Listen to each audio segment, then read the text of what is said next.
this afternoon, thanking you for the many blessings we've received. We ask that you look down upon this meeting, Lord, and the elected officials that are here, help guide them in their decision-making, Lord, and do what's best for the city of Canton, and do what's best for the residents and the businesses and all the people who come through these walls and through these streets. And we ask you to continue your blessings. In your Son, Jesus' name we pray. Amen. Amen.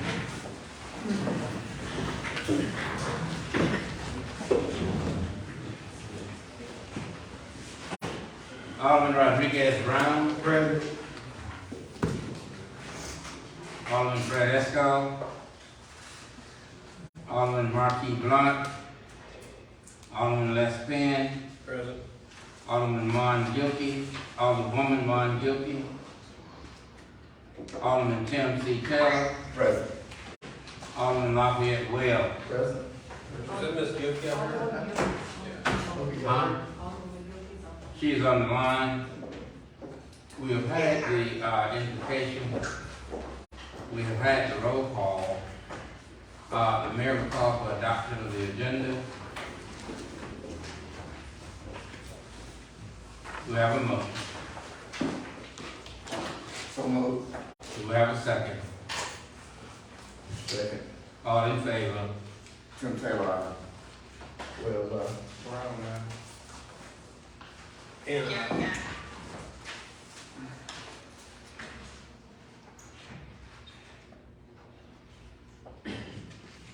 Motion carried.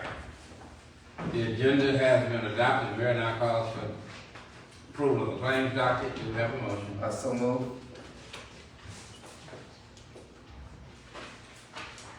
Do we have a second? second. All in favor? Brown, Tim Taylor. Wells, man. and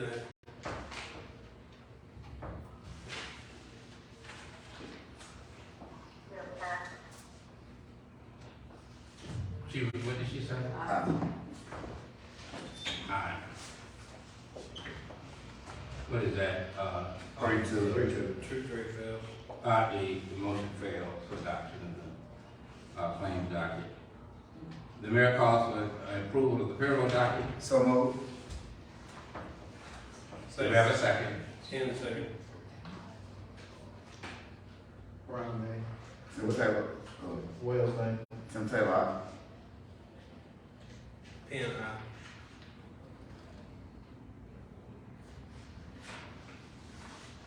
Who's scheduled up next? Ms. Gilkey, 3-2. Did you vote on Nay. It's 3-2 if it passed. claims docket approved? As yesterday, there was extensive discussion of all business, and today is actually voting day. The mayor would like to ask, are there any issues that relate as we did yesterday of A through O that one needs to reiterate? Mayor, if I may, Yes. considering the old business, we did discuss it yesterday, but I want one thing added to the agenda under old business, and that is the lot on Ricks Drive. On the old business? Under old business. And I know, now that I know that we can go ahead and get it cut and put the pavement on the tax lien, I just want to put it on here, and once we get it completed, then it will be removed. There are a couple of ways this can be done. We can do it by consensus. We can do it by a vote of the board, amend it, we adopted the agenda, so we can amend the agenda and go ahead and pass this motion. If I had to do this, I would simply ask you gentlemen to add this through consensus.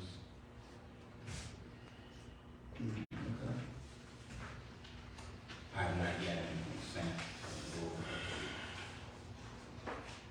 of what they wish to do. We could add it. Just add it to the agenda item. Yeah. Make a motion that we add. Okay, I'll I'll say. make a motion that we add it as a second by Alderman Taylor. Right. All in favor? Brown, aye. Wells, aye. and Tim Taylor. Ms. Gilkey, Motion carried, therefore it is added to the agenda. Alderman Taylor, is that on the old business? On the old business. Old business as an item.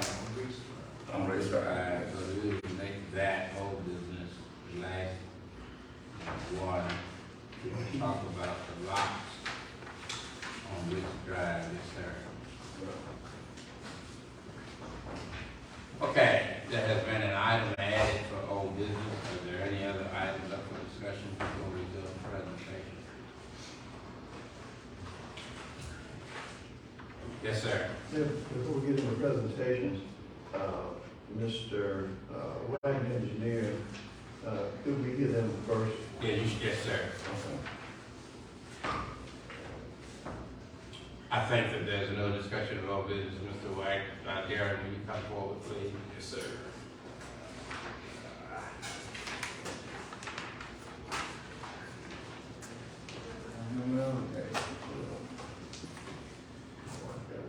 Okay. Good evening, Mayor. Good evening, Darren. Board. Thank you all for taking us in advance. We just had a brief presentation for you all today related to item number 10 that you have on your agenda. Item 10. Yes, sir. Yes, sir. Which is authorize and approve the public notice of availability of the comprehensive plan for public review and comment in the local newspaper and online.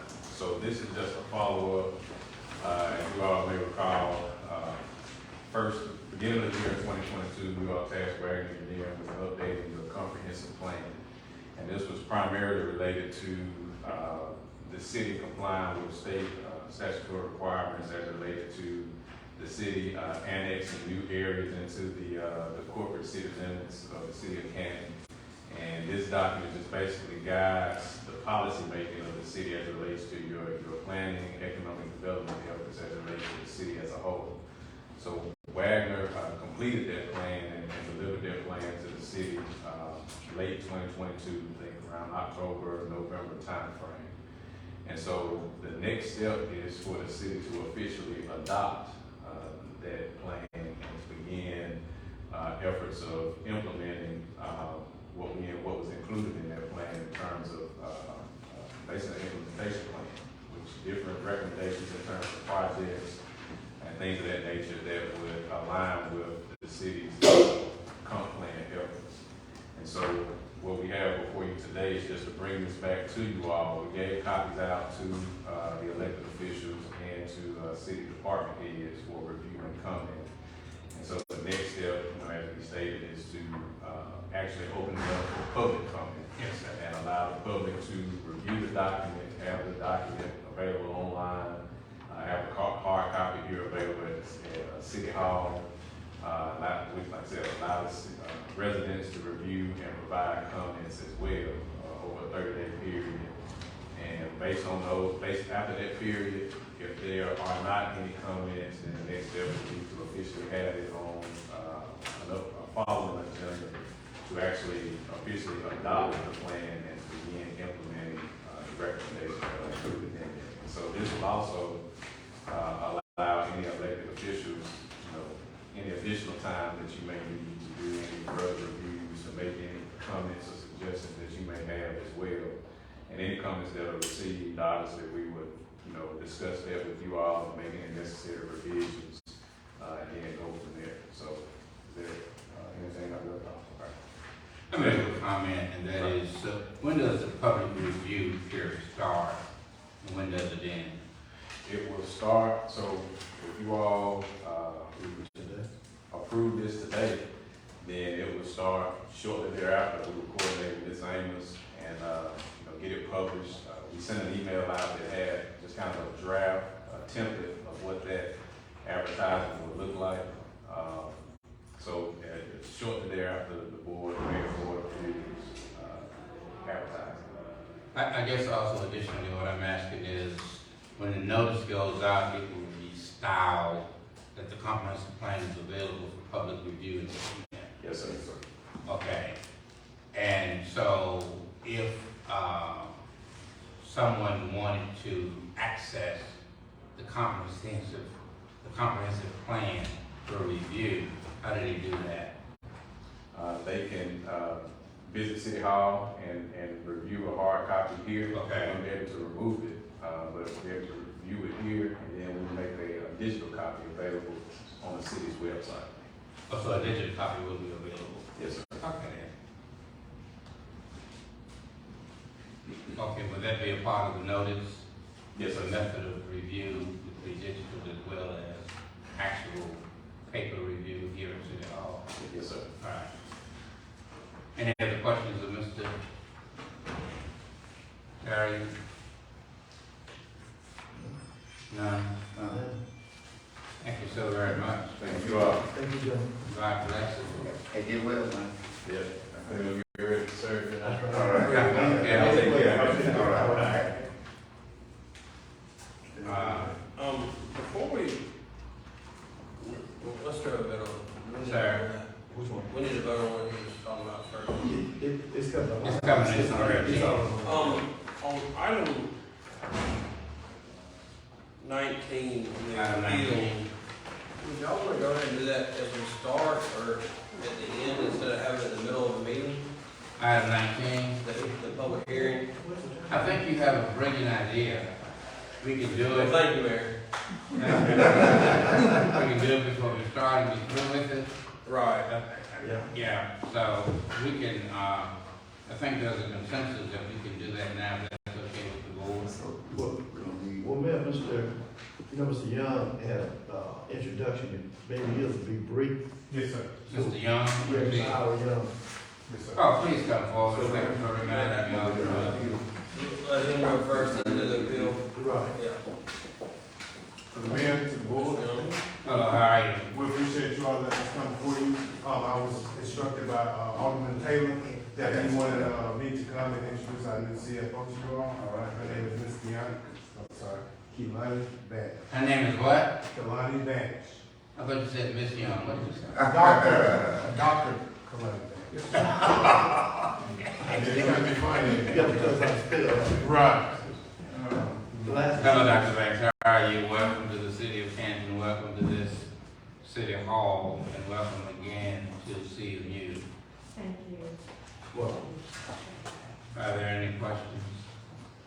last name is, Vanished like it disappeared. okay, all right. Make it happen. All right.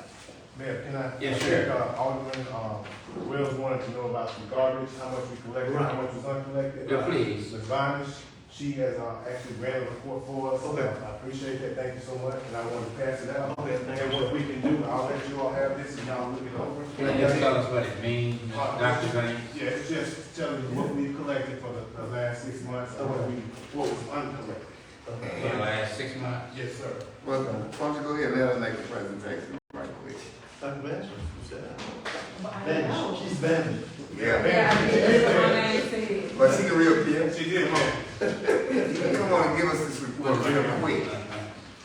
This is, I'm looking at outstanding collected amount. Is this for 6 months? Yeah, from October to March. Yeah. I guess it is 6 months. Please proceed. Okay, well, the report is for, because our fiscal year starts in October, so it's October the 1st all the way up to the end of March, which was the completed month. And I ran this report, well, I updated yesterday. Over the past 6 months, from October to March, we have billed $363,200.39. Of that amount, we have collected $345,946.35. So right now, outstanding that we haven't had collected is $17,254.04. And this is how many households? That's Everybody. Everyone in the city, just, Well, some of it. everybody that we collect the trash for. In the city limits. That's correct. it doesn't include apartments. It doesn't include the club. Yeah, everything. Okay, Now, what I wanted to say is, I think you and, Alderman and I talked. Right. Our system really is not built for this. You know, we're doing what we can with what we have, but it's not truly built for this. It's gonna cost quite a bit of money for us to manipulate the system in order to make it work like it should. But I'm thinking probably the best way to make sure that you all collect what you need to collect. And then what you don't collect, you can pull those garbage cans. It's probably for you all to do it in-house. It's probably Oh, gonna be, so what software you guys using? we're using the actual billing software as well. Billing software? It's just an actual billing software we're using. They had to manipulate some things in order to even get it to come up when we went from the conversion from the AS100 to the Windows version, so. We got Tyler, you can help us for that. Yeah, and it probably benefit y'all quite a bit more, to be honest with you. It really For will. us to do it in-house? Yeah, because then you can control it. You can control it in-house. Then you know who hasn't paid, who has paid, then Public Works can pull those garbage cans after they actually pull in the trash. Okay. Yeah. Well, we'll take that under advisement. Thank you for this critical important data. We appreciate the work that you put into it. Let me ask, before this young lady, would this be a task if we, I mean, like I said, we're gonna take it under advisement, but would this task be given to the new CFO? The question, you talking to me? Yeah. Oh, since you're talking to me, of course, I would say I would think so. Oh, yeah. Okay. I understand. Yeah. I thought you were talking to, CEO Howard. Okay, oh, no. Yeah, I would, so this is the deal. I'm saying as a mayor of the city, this CEO is saying, I think that it should be attributed to the new, CFO. Mr. Young is saying that their software that they utilize to materialize these figures perhaps might be inadequate, and thus is asking the city to take this under consideration as well as, we would want to do it. I would rather for the CFO to do it, but that's left up to the board. Okay. Well, thanks. All right, thank you so much. All right. We do appreciate y'all again. Oh, Alderwoman Gilby, I'm so sorry. Is there a way for them to provide us with the list of those customers who are in a collection of their He said yes, ma'am. What was that question? The legal Is process. there a way for them to provide a list of the households that are delinquent? And he said yes. Okay, and he said yes. How come can you get this to us, Mr. Young? Probably within the next couple of days. Okay, thank you. And we'll also send you a copy of what I passed out today also. So, Great, Mr. Young, thank you. Alderman Wells. yes, sir. Mr. Young, Yes, one sir. comment. Put, in that, information package, the number of households, separate from the apartments, and that, because we know what we've been contracted with Waste Management, what their contract says, and we've taken in the, other areas. Let's see how many households that you actually have. And that's important too, because I think some of these apartment complexes have dumpsters, don't they? Right, that's what I'm saying, is there some? And the dumpsters may belong to Waste Management, or they may belong Right. to the Republic or somebody. Right, because I think the other ones where they're supposed to pay separate, the business is paid separate from the residential customers. Correct. Yeah, they pay separate from the residential, so we want to capture what the actual household number is in comparison to what we're thinking that it should be. Okay. And what we'll do, we'll probably end up emailing because it's a huge document. Yeah, okay. So thus far, how has the journey been thus far? Well, this is only week 5, so far so good. I'm still taking in, learning, about the different utilities and everything, and getting used to the can. So far so good. All right. So therefore, on behalf of the Board of Aldermen and Mayor of the City of Canton, welcome to the city of Canton. Thank you. All right. Thank you. Thank you.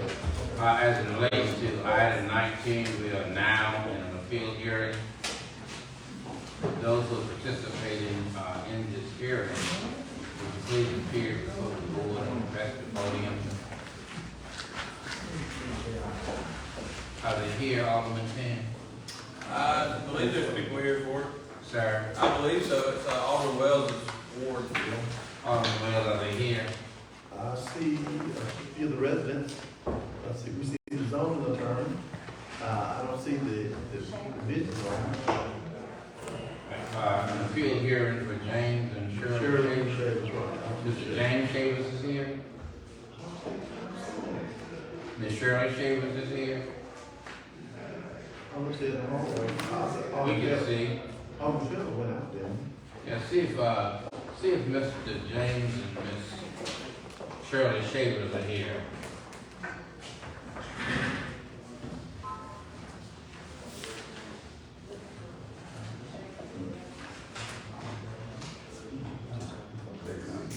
Yeah, comment? I'm not sure. Okay.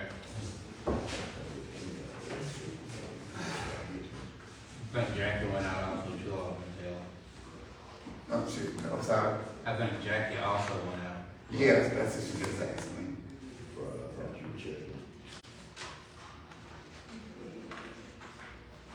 If not, Alderman, and we can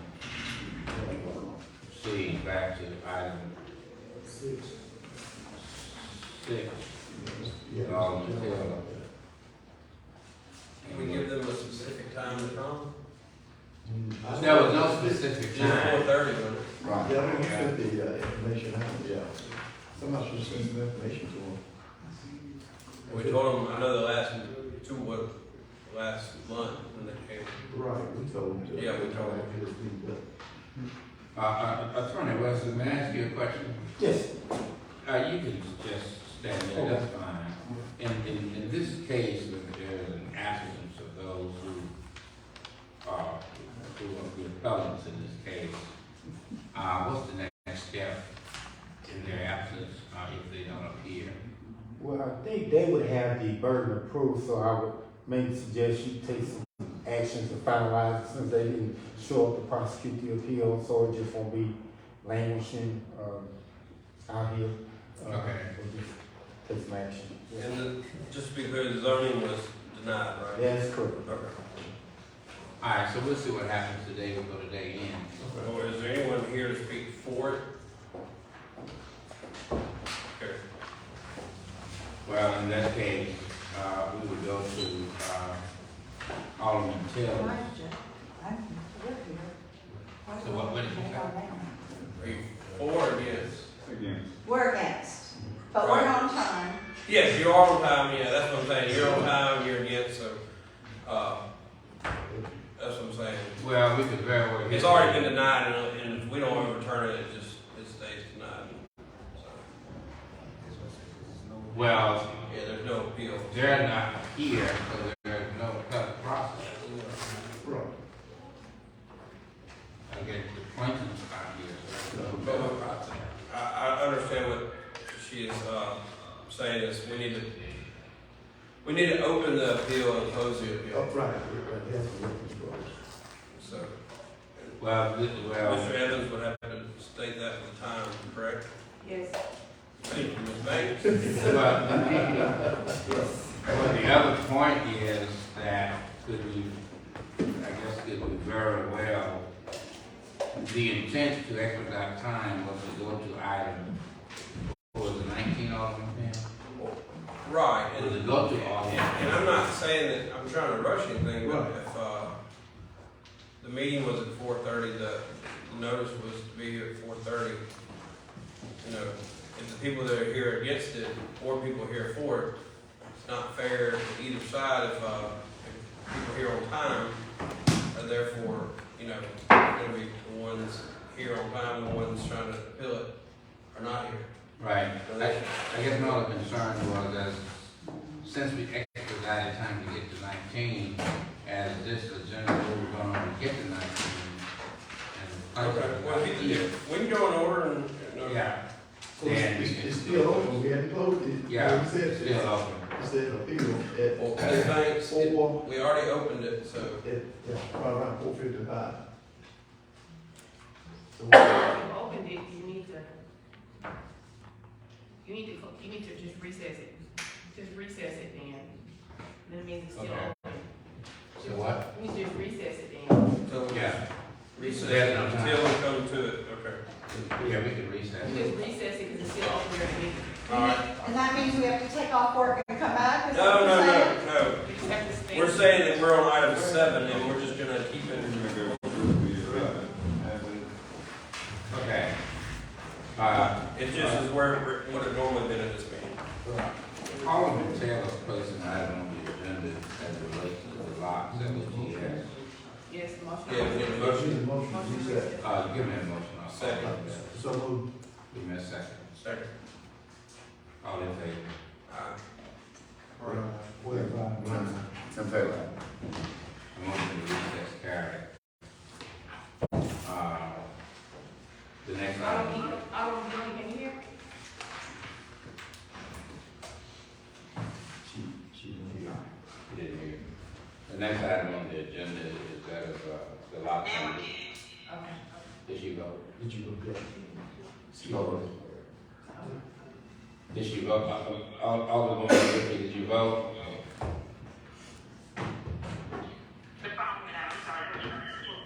Did you vote to recess and voted? All of the aldermen voted to recess the hearing until they reach item 19. Either way, it's It's a majority. Right. That's okay. All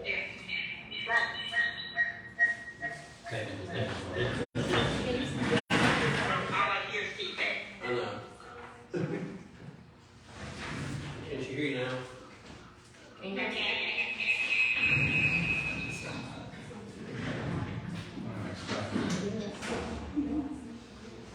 All right, I'm gonna make a move that she hasn't voted.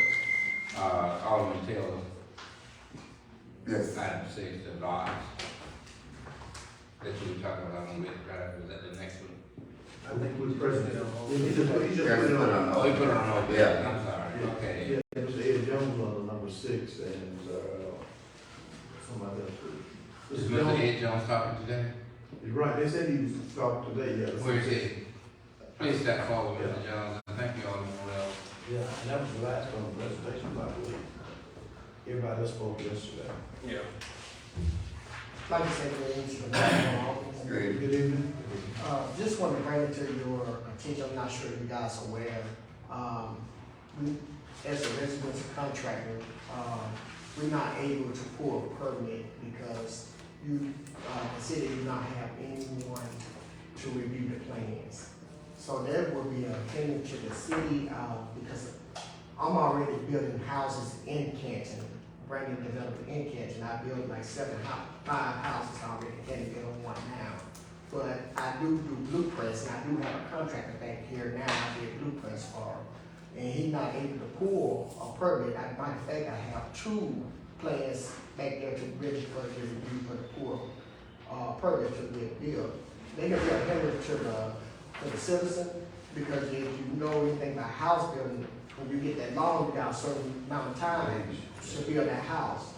Then you got interest payment, you're gonna be building. So if the city hindering them from putting permits, it can be a burden on them in their pocket.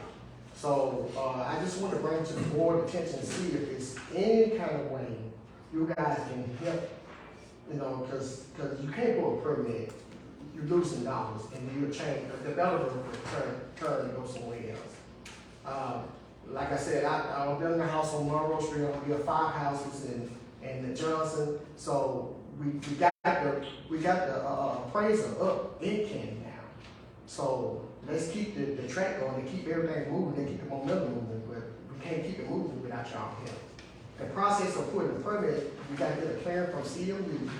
Once CMU gives the clearance, then it comes to the building department. The building department reviews the plan, that way it's stopping. We don't have anybody to review the plans. Then they issue the permit that we can get started building. I wish Wagner was here, because if I'm not mistaken, didn't we create some kind of task force with them to look at things like this until we found someone permanent? Well, let me respond to that if I may. Eric Jefferson and Darren and I have talked about that, and they have done an excellent job on reading the blueprints and having permits issued as it relates to a subdivision. They specifically stated that they do not do individual houses. Okay, okay. That he's talking about. There has been conversation, Alderman Brown, with Scott Wick of the county, who was building and zoning. He has made a gentleman available to us, I forgot his name. Tony knows his name. What we're trying to do is to figure out what is the best pathway to involve this gentleman in reading these blueprints and helping us make decisions on issuing permits. Now, they're meeting tomorrow at 11 o'clock, Mr. Jones. And as soon as they meet, I think it's going to be, you know, a fruitful meeting that's going to help us, because he's already doing these individual houses for the county anyway.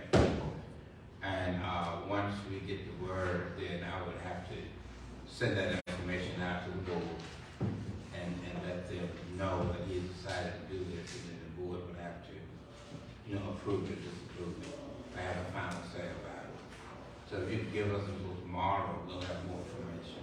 Okay. I do not want you to not do business in Canton, and I understand that the interest rates and the timeline as it relates for you contractors to start and finish, and we want to help you start and finish, and so we'll have a better answer for you tomorrow. Thank you, guys. Thank you.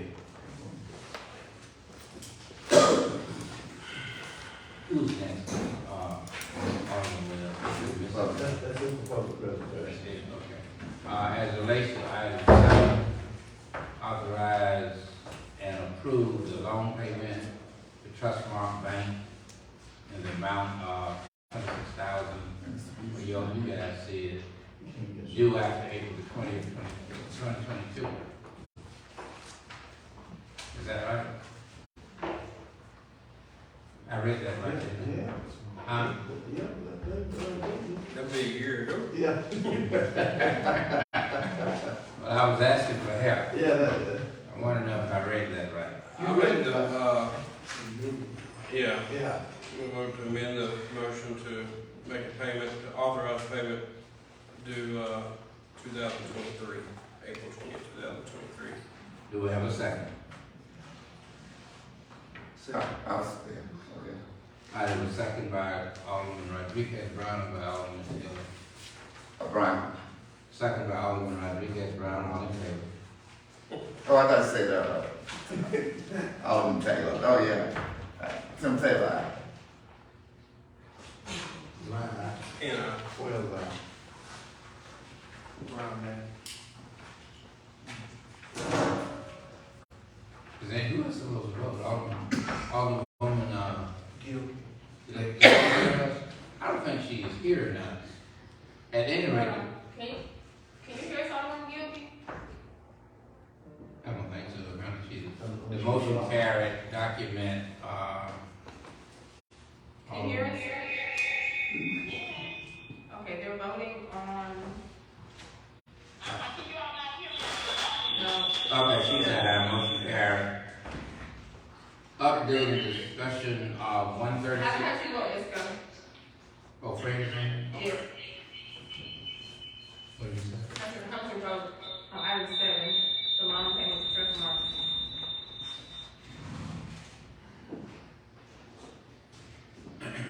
Loan payment to Trustmark? Item 7?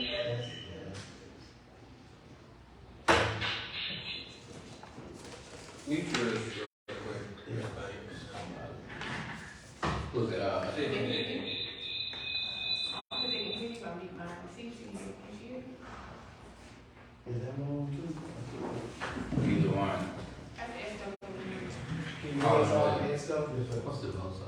1, 2, 3. You can hear us? 5, 1. Four. 4. We're voting on the loan payment to Trustmark. So we waiting for, Alderman Gilkey and. That's So we one. just That's waiting for Alderman Gilkey. 6, 1. What is, 6-1, motion carried, 6-1. Mayor Truly, I understood that, Garden Club is on the agenda to present today. Yesterday. But I'm we sorry, presented Dr. yesterday, but we're bringing more information today, but we understood it. Is that- Oh, okay. Okay, we'll come back, and please don't leave. I'm not gonna leave. I'm Okay, thank you.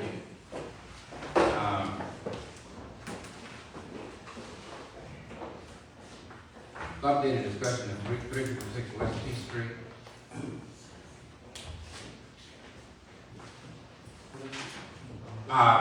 Mr. Garrett and Mr. Coker, does this have relevance to either one of you? I think the issue was to get the bricks off the side. Yeah, sidewalk. Well, that's what I'm trying to figure out, does this have relevance to either one of you? Yes, as it relates to, that's the question about when we're gonna, clear that sidewalk, because it's been obstructed for so long.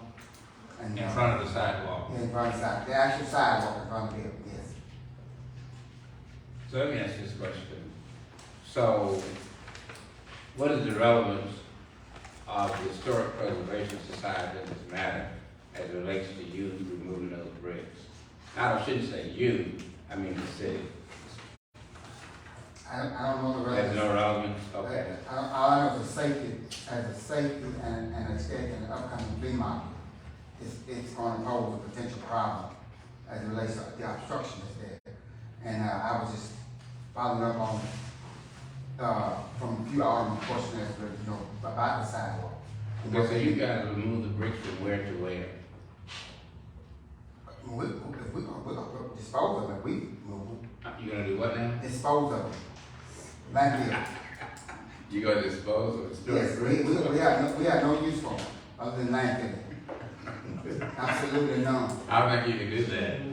I just think we need to. You can't dispose of them. Drop them back in the field. Historic bricks. Put them in the, That's why I asked the relevance of the Historic Society in this. I think Mr. Riddell spoke yesterday. Yeah, he gave us a letter and he recommended Yeah. that we move the bricks for the sidewalk on the side for the flea market.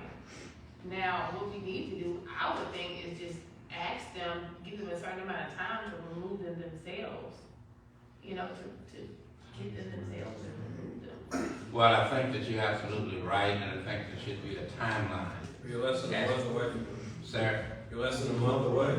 you're less than a month away, so the timeline could be 10 days or whatever. Yeah. But what I'm trying to get someone to tell me, what is the law as it relates to the disposal of historic bricks as a consequence of this damage that was done to this building. They're historic bricks, they're just sitting there. What can we do with them? Is there any guidance? Do we need to do research? Well, It's not a sidewalk. we don't need to, I wouldn't say we need to dispose of them. They are on a city sidewalk, and I pull the ordinances and I send them out to everybody. You got ordinance 29-3, which is obstruction of streets and sidewalks, which says it should be unlawful for any person to obstruct in any manner or by any material whatsoever any street or sidewalk, curb or gutter, or public alley within the city. I just pulled these relevant statutes that could apply. Any of them could apply. You got 29-5, obstruction of sidewalk permits. When and where it shall be necessary in the construction or repair of buildings, sheds, sidewalks, etc. And on proper cases, the mayor may issue written permits for indefinite lengths of time. I don't think they're repairing the building, but if they wanted to. I guess my point is that is it important that that ordinance speaks to a historic building? I think that ordinance speaks to buildings. Is there a delineation as it relates and a difference as it relates to the historic buildings? So I'm the building owner, co-owner, really. Stephanie and Lindsay Precious Brown are the owners of that particular building who was struck by the vehicle. Yes, sir. That happened in early March. He said he wants to take it to a landfill. That's not something I agree with. It's okay with you guys. I mean, we can find a way to pick up those bricks and move them somewhere. If it's okay with you guys, is it possible to move those bricks behind the building in that grass field? That's, again, it's not an obstruction of, like she said, sidewalks, alleys, or anything like that. So would that be appealing to Alderman of Ward? How far do y'all hold on? All the way to the fence. So you have room? Yes, you got plenty of room, sir. Well, I don't see how we can tell you not to do that. Right, Yeah. that's your problem. That's better. That's a resolution right there. That just solve this whole problem. Yeah. How much time do you think you need? I guess just give us some time to find somebody that could actually move those bricks, maybe put them on some plywood and just move from there into that area. What do you think is reasonable? Because we don't wanna put a stern time on Well, it, you can't get it The done. only thing on that is we're asking it to be done before the second Thursday in May, Second Thursday in May, so they get what, less than a month? about Yes, 20-something days. Right. So they, I guess, give me 18. I mean, we'll just, Give me 18, and max I say, 18. if you're willing to do that, I'd say we just, we give you to that Wednesday. Yeah. Yeah, I think that if we, and I'm not advertising for this gentleman, but there are gentlemen who are like Lynn Cotton, who have the equipment to do this. I don't know if the city can actually move those bricks for you. But there are folks out there who have the equipment that can quickly move those bricks. There might be some kind of cost for that. I don't really know. Well, that'll be even better if we do, if you guys can vote on somebody that could move those brick floors on behalf of the city. Okay. That'd be even better for us. But not only have it for sale. Yeah, it's 23 days till flea market, so I think as long as you can get something done by that week of the 8th, the flea market's on the 11th, that'd be nice. So the 11th. Well, So the May flea 11th. market's on the 11th. So flea market on the 11th. People will start moving their stuff in town, usually that Monday night, Tuesday, Sundays. If you could have it done before the 8th, it'd be great. So that'd be, May 8th. that'd give you, 18 days or so. Like I said, Yeah. I agree. Okay. So, can we do like the mafia, just shake hands on this? No, we can't vote. No. Yeah, put it off the minutes, that's all we would speak with. Yeah. All right, so we'll give till May 7th. May 7th. Can you bring on May 8th? I'll start it with May 8th. May 8th. Okay, May 8th. We'll give you till Monday, that's the May That 8th. works for me. So May I 8th. made a motion to, Is that, Alderman Penn, is that Monday at about 10 p.m.? 6 p.m.? Or 4:30. Monday, End of the day, May 8th. End of the day. End of the day. business hours. Close May business. 8th. Business hours, May 8th. So we're 5 p.m. 5 p.m. 5 p.m. May 8th. Okay, give me a motion, Lance.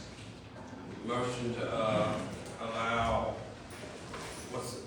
563, Is it under, right? is it under Ms. Williams' name? Is it No, Brian. Brown? Precious Brown. Mm-hmm. So, the building's in her name, right? Correct. Okay, so we'll allow, Ms. Brown to have, until May 8th at 5 o'clock. Is it 563? Is it 563? 360. 356, I'm getting confused. It's 3-1? 360. 360, okay, they got 356 on here. Oh, it is 360? 360, yeah. Well, there's numerous addresses attached to the one building. Oh. The Oh, one that's we right. recognize as the 360. Okay. 356 is also part of that Okay. building complex. So motion to allow Ms. Brown at 360 Okay, to have till May 8th at 5 o'clock to remove the bricks. second. I have none readiness. There's one readiness for Alderman Taylor. And this is just hypothetically, Mr. Brown.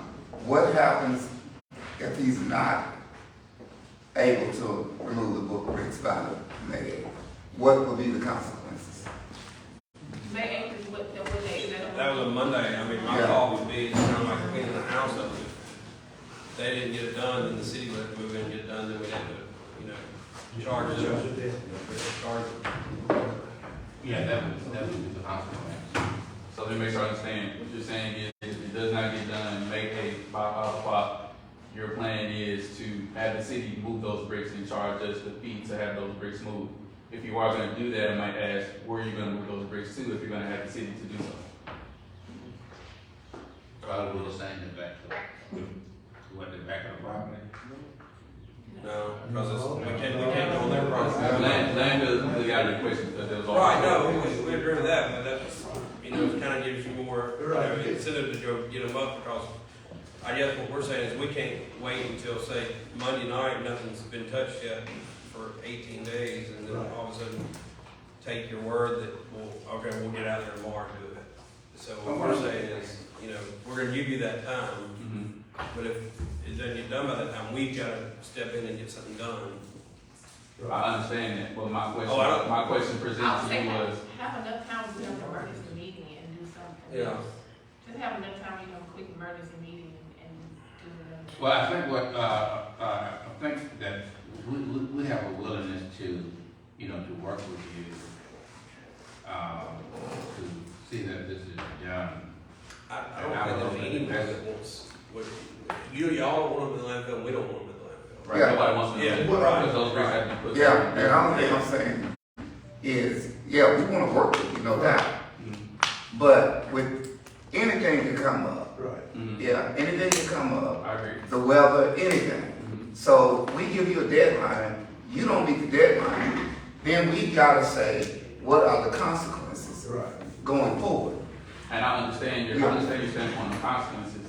My question presented to you was, if those consequences were to come about, what would be your course of action to do with the bricks? That was my question.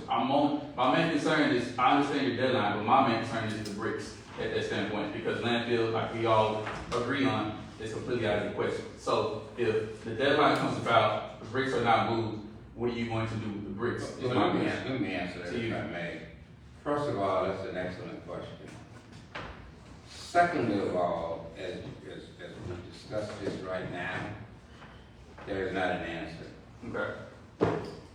And hopefully, as we move forward, we can negotiate an answer.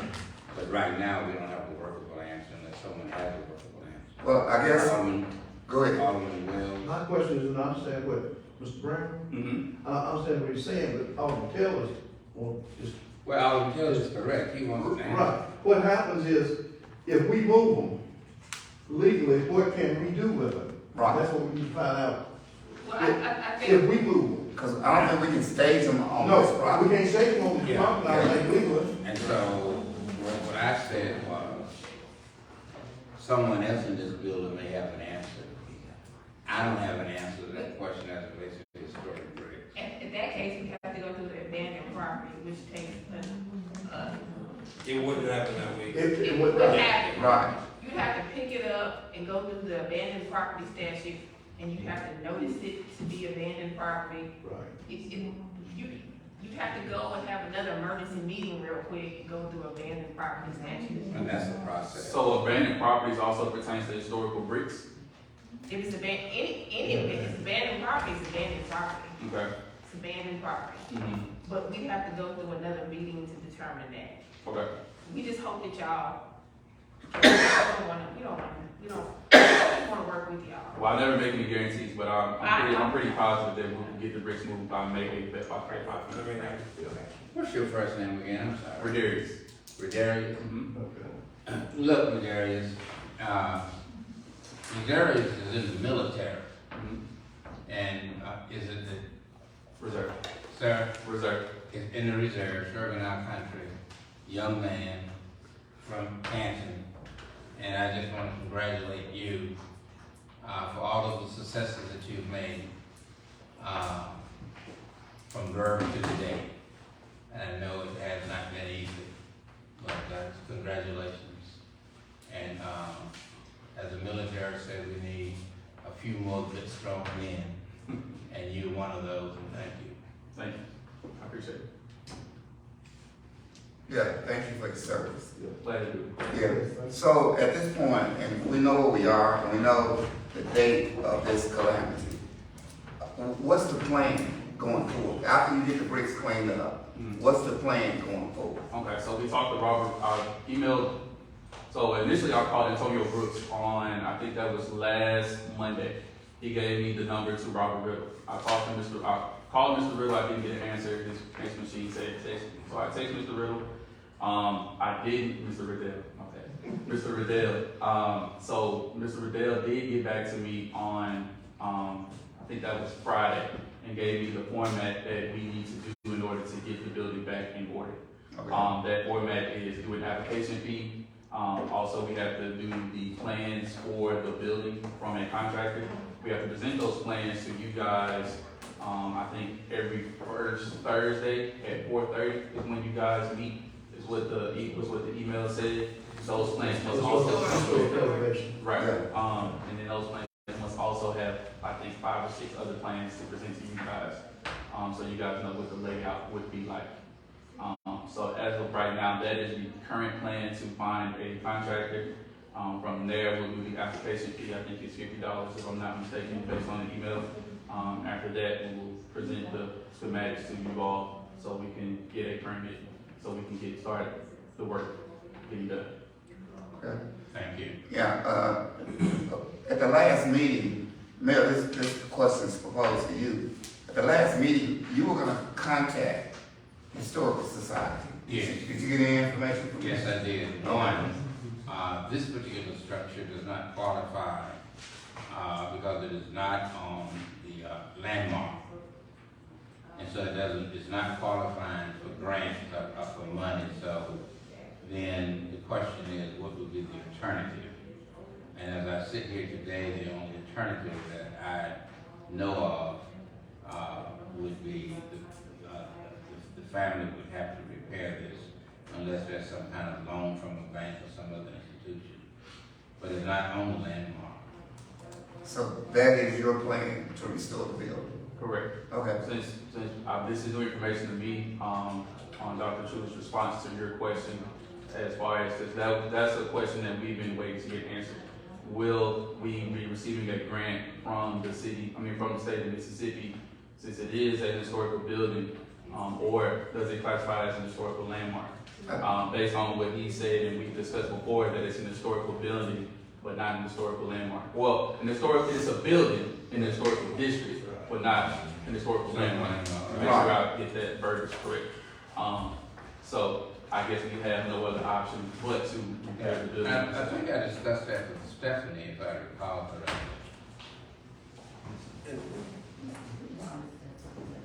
We'll get together. Yeah. Okay. I'll say if you're coming up on that deadline, I'm not saying that I'll move them all, but I'll be glad to come help. And I know that you could probably get a lot of people that kind of volunteer to come help. We will have a plan of action by the end of the week, because I have a military opportunity to do before the end of the week. I think you'd be surprised the amount of people that might want to just come help you get those around the building. I appreciate it. Yeah. Thank you, sir. Nice meeting. Likewise. Okay. Thank you. Thank you, Mr. Brown. That was your unreadiness. Sir, That was your unreadiness. all in favor? All in opinion, I second. All in favor? You know, Well, Yeah, it's gonna take off. Was everyone? yeah. Motion carried. Oh, hold on a second. Mr. Brown, how old is that building? Older than probably everybody in here. What's that?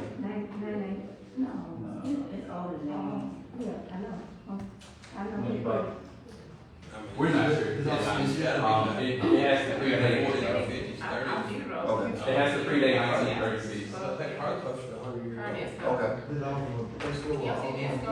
Thank you. Thank you, sir. Ms. Gilkey. Ms. Judy says from here. What was the motion?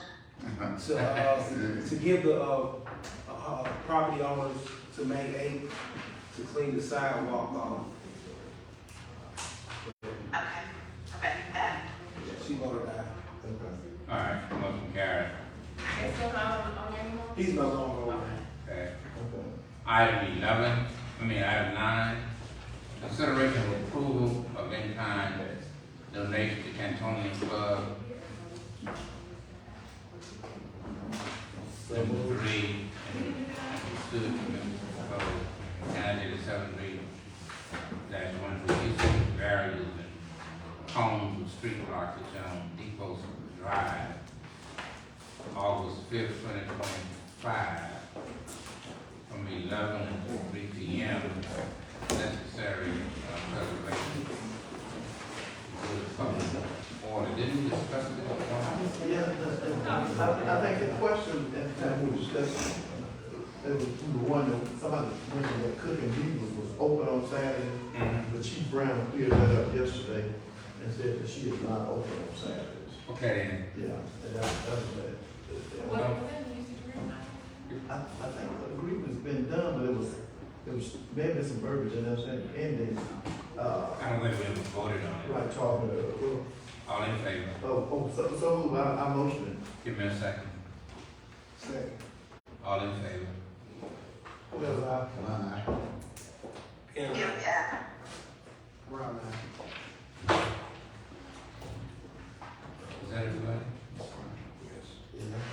Motion carried.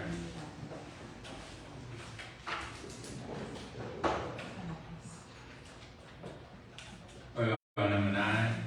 10. 10. Authorize and approve publish notice of availability. Okay, that's one of the comprehensive plan. Yeah. Motion. Public review and comment in local newspaper Right. and online. Do we have a motion? Alderman Penn, motion second. Who did the second? I did second Alderman Penn, motion. All in favor? Wells, aye. And, Motion carried. Consideration on approval of cost estimates of proposal for professional services from Mendrop Engineering Resources LLC in the amount of $4,750 for street deed dedication and furtherance of the acceptance of Parker Street extension as a city of Canton Street. See agreement attached. Somebody explain to me what will Mendrop actually do? Mid-drop is going to. I'll explain after this second. Or you can explain after the second. Motion. Yeah, motion, Brown, too. Okay. All in favor? All in favor? Brown eye. And, Wells, aye.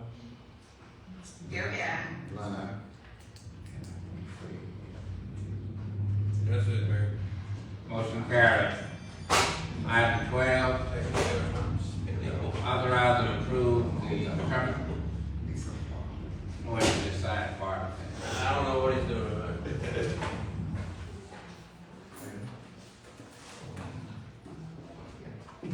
How long y'all gonna be? Give me a minute. We're talking about somebody was supposed to be on the agenda. Somebody was what? It was supposed to be on the agenda yesterday, they mentioned yesterday, but he's not. Who is that? Mr. Arun? Arun. Arun? Okay, we can put him on the agenda over there. Okay, that's fine. Yeah, Yeah. okay. They mentioned it yesterday, but. Yeah, we can get him on the agenda. Okay, That okay. should be fine. Okay. Yes, yes, ma'am. Yeah, we'll get him on the agenda. Okay. Okay. Well, I guess what we'll do is, since we're on item 12, authorize and approve the termination, clean as a whistle contract due to COVID fund reimbursement has ended. Do we have a motion? Just a moment. Do we have a motion? Just so we can hear from you, just let us get, I'll make the motion. Do we have a second? I'll second it with an unreadness. There's a second with an unreadiness. And then, Please state the unreadiness, Alderman Taylor. Just. well, I had unread this, I just wanted to hear from you. Oh, we're gonna hear from him. Do you? Okay. Alderman Taylor was first and Alderman Penn. I need to hear Alderman Taylor's unreadiness and then Alderman Penn. With all due respect, and that's fine, I had the first unread. Okay, okay, And I good. said I was gonna make a motion to get it. Okay. No, I apologize. But it's fine, go ahead. No, I was just gonna let him speak, that's all. Okay, go ahead. Yeah, Okay. yeah. Hello, Board of Alderman and Mayor. Hello. Good year and about 8 months.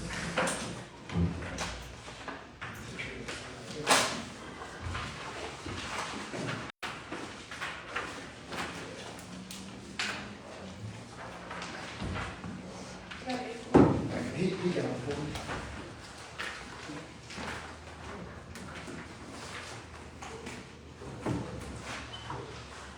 I want you guys to, the reason why I come is for the consideration of continuation.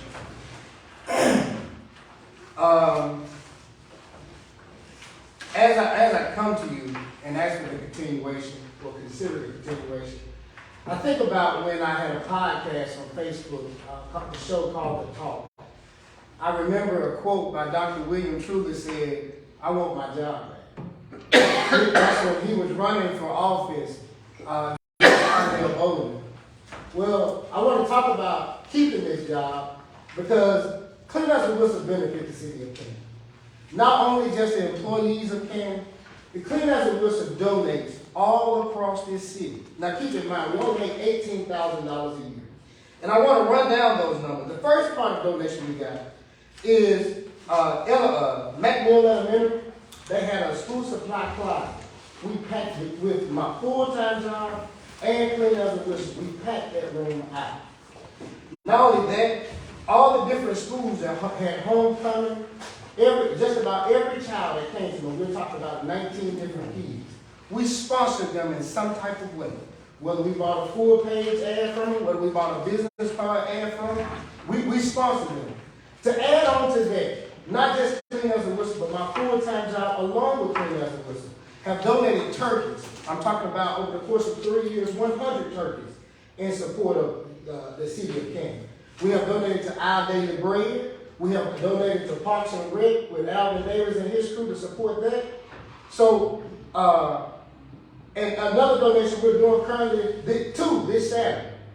I have bought 4 tickets for the gala that the ball is having, and I can't even attend. Not only that, at the Canton Country Club, they're having a golf tournament this Saturday. One of my business partners with another business venture I'm tied to, and Clean House of Wilson have sponsored that particular golf tournament. Not only that, 100% of Clean House of Wilson is locally owned and operated. I am your CEO. My wife is the CFO. I completely run this business. Alderman Wells, when I think about my business and Dr. Truman, I stepped out on faith for this building, and I'm almost at the edge that I can work 100% for myself. I'm at the beat. Not only that, does it affect my family? We got this young man right here by the name of Damon Bailey. Damon Bailey, if former Mayor Esto was here, he might can tell you that I have written many bills for Damon. Damon is a second chance person. I don't normally brag about the different things that Clean House of Wilson do, but currently, Clean House of Wilson employs 3 second chance people. Keeping this contract, and all 3 of them live here in the city of Canton. Keeping this contract will help me keep people like Damian Bailey and my other people employed. I need these. Just to talk about the numbers of donations and sponsorship I have given, in 2022, I made $18,000 from the city of Canton. In 2022, I paid out in donations $7,242.98. I believe that I have given back to the schools, to the different community events, that I should stay right on board with the city of Canton. I know the government grant hasn't expired. But just to elaborate a little bit more, my son was diagnosed with COVID on Monday of last week. My wife, it hit my wife on Wednesday of last week. So COVID is not over. So I would like to stay on board. I would like you guys to consider to keep Clean House of Wilson on board. This relationship between Clean House of Wilson and Tavares and the Board of Aldermen is like a love story to me. Chief Brown, please don't take over my song, but I think of a song that Ronnie Bell sings. He said, I'll pay shipping costs. And I'm asking the mayor and Board of Aldermen, along with Clean House of Wilson, turn the page forward. I'm willing even to negotiate from what I already charged, which is a third of the cost. Page 4 is an exhibit that shows that I'm willing to negotiate. I think the mayor and Board of Aldermen should pay shipping costs, and I also think Clean House of Wilson should pay shipping costs. To stay on board, to be able to protect not my employees, but your employees. Pay the shipping cost for your employees, and I will pay it with you. That's all I have for you. Thank you. The vote is in y'all hands. Now, let me add one more thing. The city of Jackson, people went to jail for stealing millions of dollars of COVID relief money. When I came on board here, nobody told me to dot no I's and cross no T's. They told me, get to work. Well, I have it in my hand. Have you ever seen this purple before, Miss Amos? Every time I step in one of your buildings, I have signatures from whoever in charge of that building to sign saying I've been there. I don't look good in orange. When that happened in Jackson, I don't look good in orange. So I said, I ain't going. So I protected the city of Canton to be able to get that $18,000 and something back. I'm just actually stay on board. That's all I want. Thank you, Alderman. Who was next, Alderman Taylor? or Alderman? No, Sarah? that was all I had. Alderman Taylor? Yeah, and I just want to add on to what the gentleman at the podium was saying. During COVID, we kicked around and used in a profound way the term essential.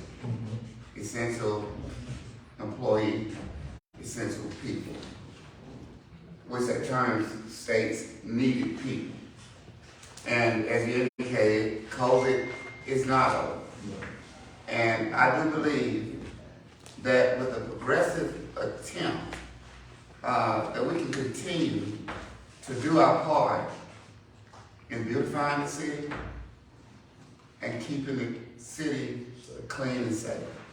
So with that and all of the accolades that Mr. Tavares just stated, they are true. And I know I call on him quite a bit to volunteer with me. As Alderman Penn just told Mr. Brown, you'd be surprised at who will come out and help you. I am an advocate for a safe and clean city as we go forward. And I know there have been many Saturday mornings right at the crack of dawn, I've seen you in several businesses doing what needs to be done.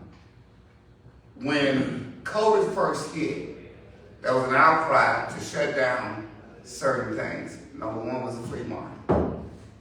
And there was a prediction that a lot of people would die if we kept on with the flea market. Didn't happen.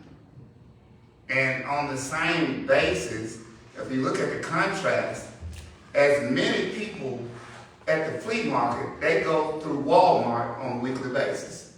And we didn't have this outcry. Now, when you came along, and I know there was some discrepancies and some pushback, but you truly proved yourself. And for that, I thank you. I think the city thanks you for what you've done. So as we go forward, and based on what Mr. Tavares is saying, I think there's still a need. But now, I do know that there was something about the grant with Ms. Crawley. Right, yeah, And there was no end date put to it at that point. Right. Is there an end date now? I think it's the last thing she said was May. Yeah, that's something. Currently, I will get paid, well, you guys will get reimbursed for every invoice I give you, up until May 10th, I'm sorry. Right, So, 9%, yeah, that's right. and 9%. Yeah. Right. So with that being said, I don't know what the other aldermen are thinking. I think there's an essential need to continue, and I know the mayor is a physician. He knows the outcome of these things way better than I do, more so than I do. But I think with COVID still being out there with its dirty head somewhere, whatever precautions we can take, I truly hope we will consider it. Do a secondary motion, withdraw it, do a secondary motion. He doesn't have to withdraw, you can do a secondary motion Secondary motion? if you want to do that. I think the motion was,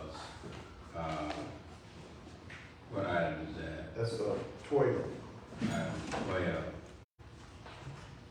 The motion read authorize and approve Yeah. determination of cleaning the whistle contract due to COVID fund reimbursement has ended. So it was to authorize and approve the termination. So who made that motion? Alderman Penn. Alderman Penn made the motion, who did the second?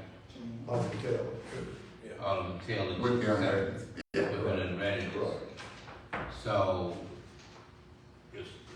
at this point in time, either we carry the motion or someone can make a secondary motion. Mayor, go ahead. We'll make a secondary motion to, Sir? we'll make a secondary motion to, for the city to continue with, cleaning as of course Mr. Smith, at his current rate. I mean, he's been doing his, what he said he has, and, let it continue. That'd be my secondary Do motion. you have a timeline on let's do another year and see what happens. Maybe talk. Okay, there's a secondary motion that will continue clean as a whistle for another year. Recognizing and realizing all the ways that there's no reimbursement to the city for another year. So that is the secondary motion. Do we have a second? I'll second the motion. I'll second the secondary motion. All in favor of the secondary motion? Tim Taylor, aye. Whatever. And, Brown eye. Blind eye. Motion, secondary motion carried. Thank you, guys. thank you. That's good. Go ahead. You said page 4. Page 4, if that was, Is that your new number? well, if you guys wanted to negotiate, on the west and keep it at the same rate, I'm willing to do whatever. What, I didn't see, what is it? What is the new figure? Yeah. He said current rate, I think leave it as current rate. because I know and he it's said two of his $5. family members are sick, so Right. let him go. Let him Yeah, go. Wait, Matt. Yeah. Thank you, guys. Okay, now, All righty. It said current rate. Yeah, current rate. As it relates to item 13, update, finalizing the report to the group in Interior City Hall. Who is that? But, you know, you gave Supposed that. to be Desmond. Yes, right, you gave that task to. Somebody go and get Desmond. you know, She's not, oh, she's not here. Ms. Amos is speaking on. Ms. Amos, are you here? yeah. So there, we are, Alden Esco gave me 2 more, contractors to contact, and I did today, and they're both gonna come out tomorrow. So that'll give you a plethora to choose from, and you can have a special call meeting at some point this week once they come in. And we'll get those out so that you can make that decision. Let me ask you a question here. So the 2 additional contracts we'll have in our possession tomorrow. All of them, including the attorney, will be put on notice as relates to the polls. And then we can have, on this day, we can have a Zoom meeting to finalize this. Because Alderman Wells, I think this is a year old now, isn't it? Yes, sir, well over a year. Well over a year. Yes, sir. So I think all of us collectively want to finalize that, so we just wait for the report tomorrow.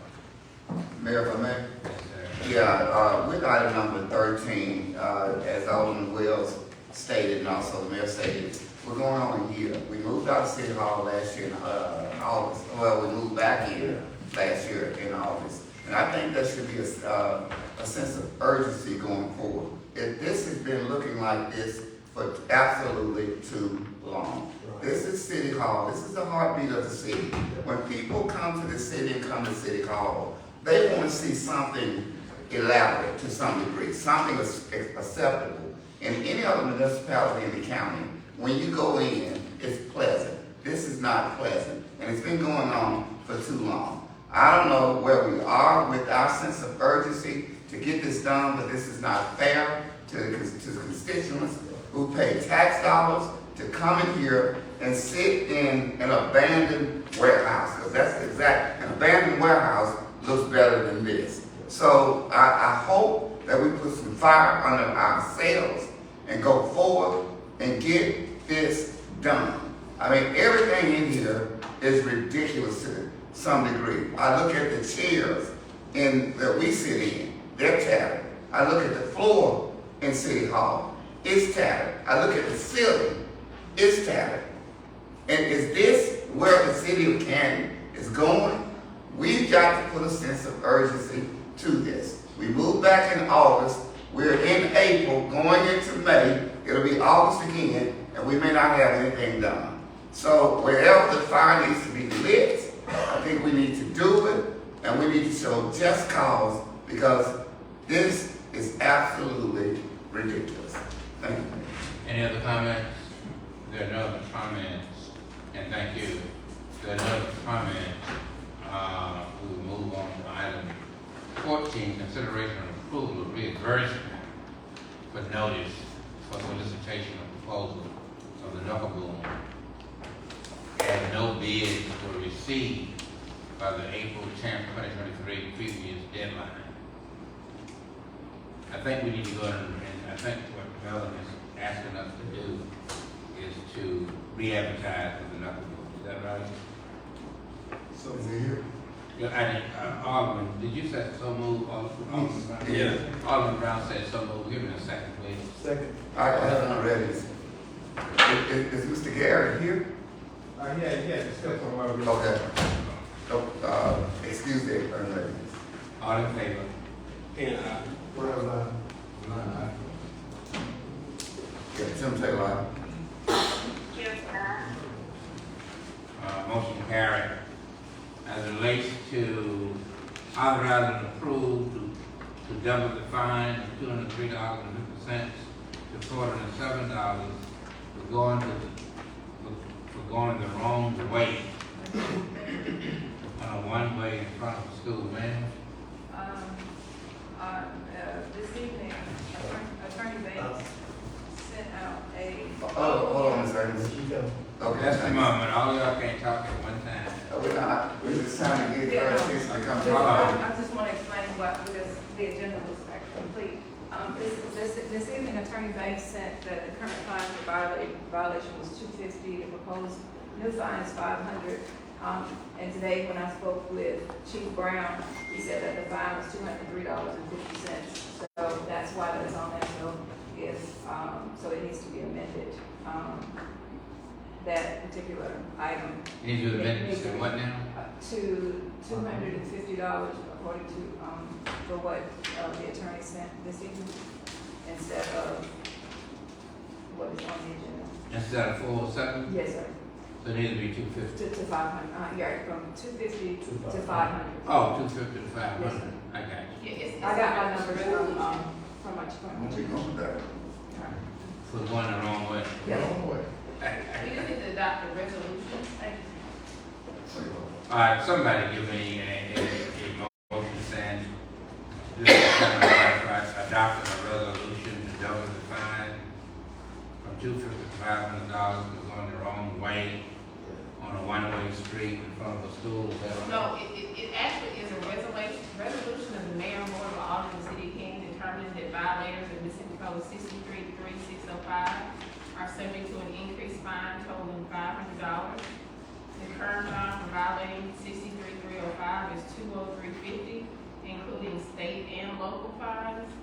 The mayor and board of Alderman found it necessary in the best interest to increase the local fine for violating Mississippi Code and KB 63305, which is the statute is upon a roadway designated as signpost for one-way traffic, a vehicle should be driven only in the direction designated, and a vehicle passing around a rotary traffic island shall be driven only to the right of such island. So we're increasing the local fine from $203.50 to $500.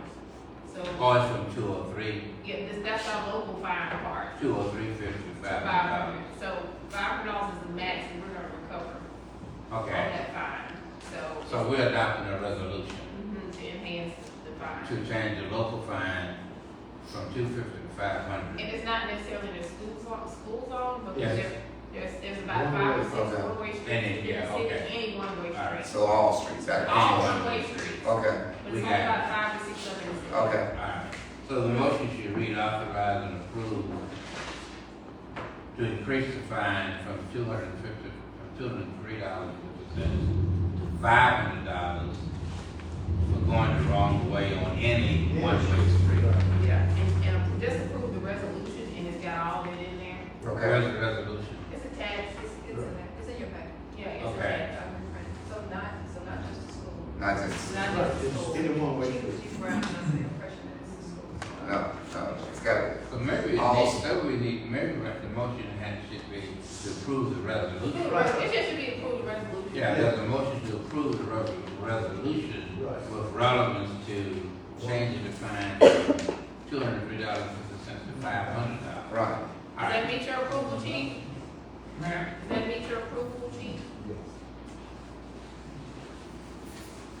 Because we've been talking about this today with chief and, court services. Approving the resolution, that's what I just said. Yes, it'll be, yes. Goodbye. But somebody give me a motion, please. So moved. Second. All in favor? Well, Tim Taylor, Yeah. Yeah. Is that everybody? Esco's not, Gilky's not, Esco's not on it. No, it's not. I'll give you. How about Okay. Alderman Gilchrist on. Motion carried.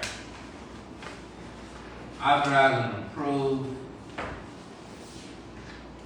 That's what I think I can't read, I can't see. if you want to. I might be. I just have one on my phone though.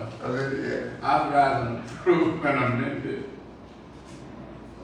property cleanup notice pursuant to Mississippi Code annotated 29-1911, see attached. I think I might use that on the table. Okay.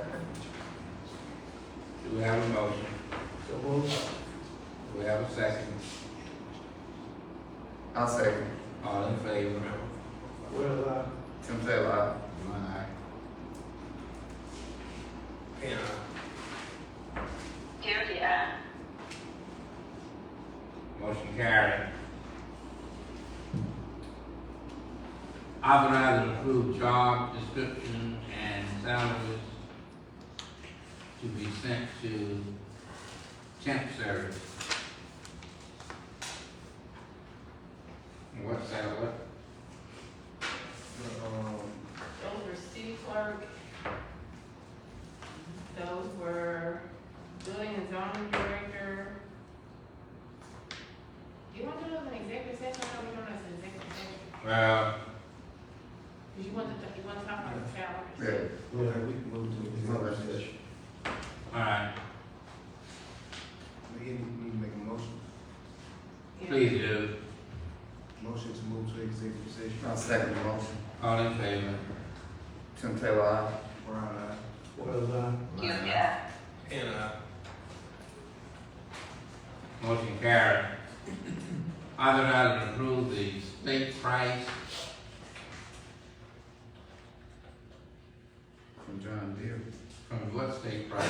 Yeah, what? the state price contract Oh. is what I would assume that means.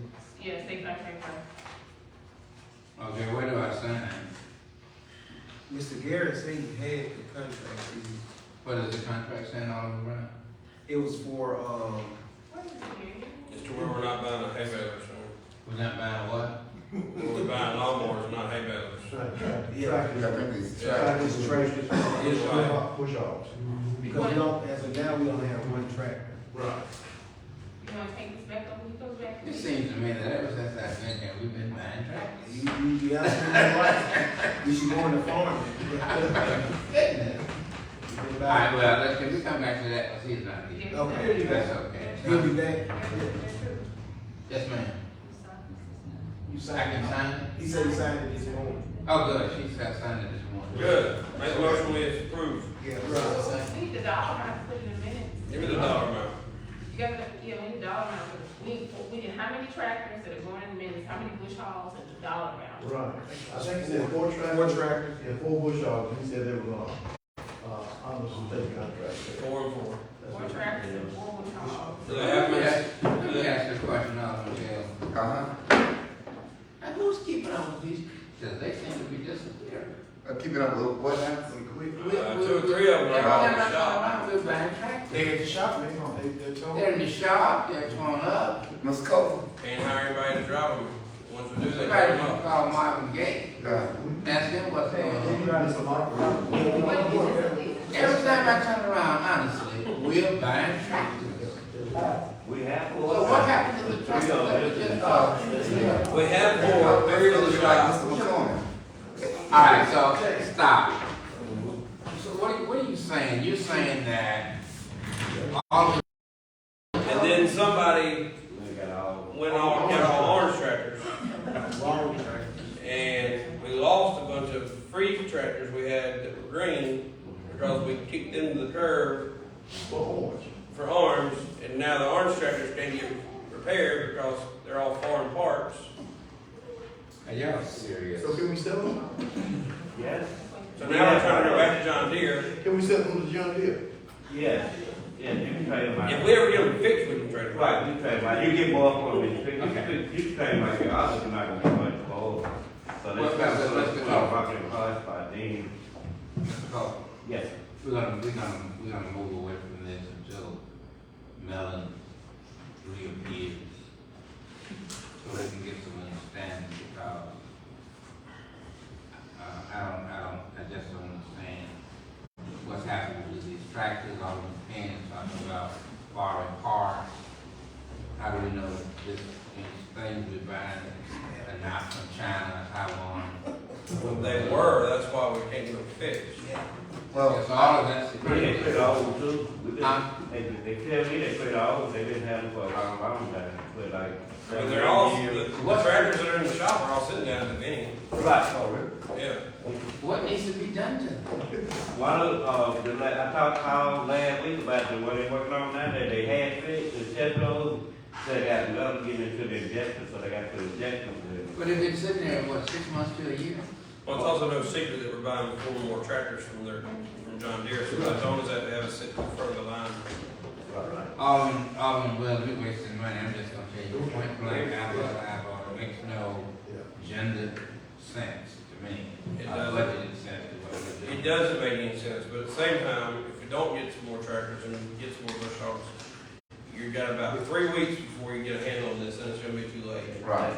And they can't be, we can't lease them for a certain period of time from the beginning, and we just lease from the beginning to. No, that's what I'm saying. We had, Good then. whenever we had John Deere tractors, and we had one go in the shop, we had a tractor. See, that's what I gotta do, they said they don't do that anymore, when they was adding them up. I know I'm speaking, what? No, anyway, every time this has come about, I've given the same speech. When Lawrence Morris came in, we went from green to orange. We lost our tractors that we had set out, we lost our, we lost our replacement tractors. And since then, we've been playing catch up because we went away from the people that built a brand new facility in Canton to go buy tractors from someone in Larchstadt. I want to piggyback on what Alderman Taylor is saying because. Am I Taylor again, or did you say? No, no, you were saying. Oh! No, not what you were saying. Oh. Well, what you were saying too. But the point is this. I don't know if he had it mixed up. Well, the point is that ever since I came on board, the second time in 2017, somebody needs to go back and take a look at the amount of money that we spent on tractors. And that we have spent on equipment like tractors and backhoes and bush hogs that have basically become useless to the city as a consequence of some kind of injury, defect, non-performance. Millions of dollars. Millions of dollars. And Alderman Taylor made the statement about how long we've been dealing with this insurance. A year. There is no cry. There's no urgency or emergency. But the same thing is in this track. There is no cry. There's no urgency or emergency as it relates to the financial loss that we continue to encounter with equipment. So, where's the balance? The check and balance? We have none. Huh? We have none. That's not good enough. Not a good answer. Now, see, every time we get a tractor out the shop, last week, we got to send it right back. And we've been trying for this for a long time now. Well, let me say this, and let me tell you. As it relates to this equipment, I'm going to get involved as a CEO, and hopefully I can get the help of one or two aldermen to keep a finger, a pulse on this equipment that continues to die after 6 months. A man lives 70 to 80 years, a machine ought to live longer than that. These machines are just dying. Huh? They don't treat them well. well. Oh, they don't. Now that Well, you know. it's just the same way as we put out all these advertisements. We're having to hire, a temp firm to even hire people. When we do get someone to work for us, they're 9 times out of 10 not a good operator. Right. But at the same time, they're the only people turning in job applications. Right. So, Well, that's true, but see, this is what happens. You guys have got to set a standard. These guys come here, they may have some experience. Oh yeah, I worked at backflow before, but you all have some kind of standard that is set that document the experience of the individual as a heavy equipment operator, some kind of certification, some kind of test that was taken, course that was gone to. I do just bring people off the sidewalk and anoint them as a heavy duty operator. Off the sidewalk. Off the sidewalk. Well, it's like all the people was stating, everybody we get, they don't have that experience. We train them as they come in. And see, that's the problem, right there. When you train them as they come, that's the problem. Right. Because if There's you have no one else coming. Right. So what There's no one else coming. Right. Ideally, it would be what you're saying, we'd hire an operator with all these, certifications and whatnot, but you can't hire those people if they're not coming. All right. And that's why we're, now we're going outside to even hire positions. We can't find it. We're not having people come to us. Well, let me just say this and I'm gonna move on. All of this stuff that we're talking about negatively impacts our budget at the end of the day. All right. So Mayor, before you go forward, if I may. Yes, sir. And I understand where you're coming from with the unbalance going forward. But for some reason or another, the people that are in charge, I don't think the subordinates are hearing the cry of the directors. So if we step it up a notch, I believe when we make this investment and this equipment arrives, I believe if the executive director of the city would have a talk with these people and let them know what the expectations are, I think we will see something completely different. Don't know, but it's worth a But shot. it's worth a try. Yeah. All right. Okay? Thanks. All right, thank you. Thank you. We're gonna move on. Right now, did we vote on this? No, because we're gonna have this hearing so we can get some people out of here and then we'll bring them here. We are now prepared for the appellate hearing in which those who are against this move by James and Michelle Shavers. Is there anyone here who happens to be for? Mr. Shavers, are you here? Yeah, I am, sir. I'm sorry. Okay, will you step forward, please? Is Ms. Shirley Shavers here?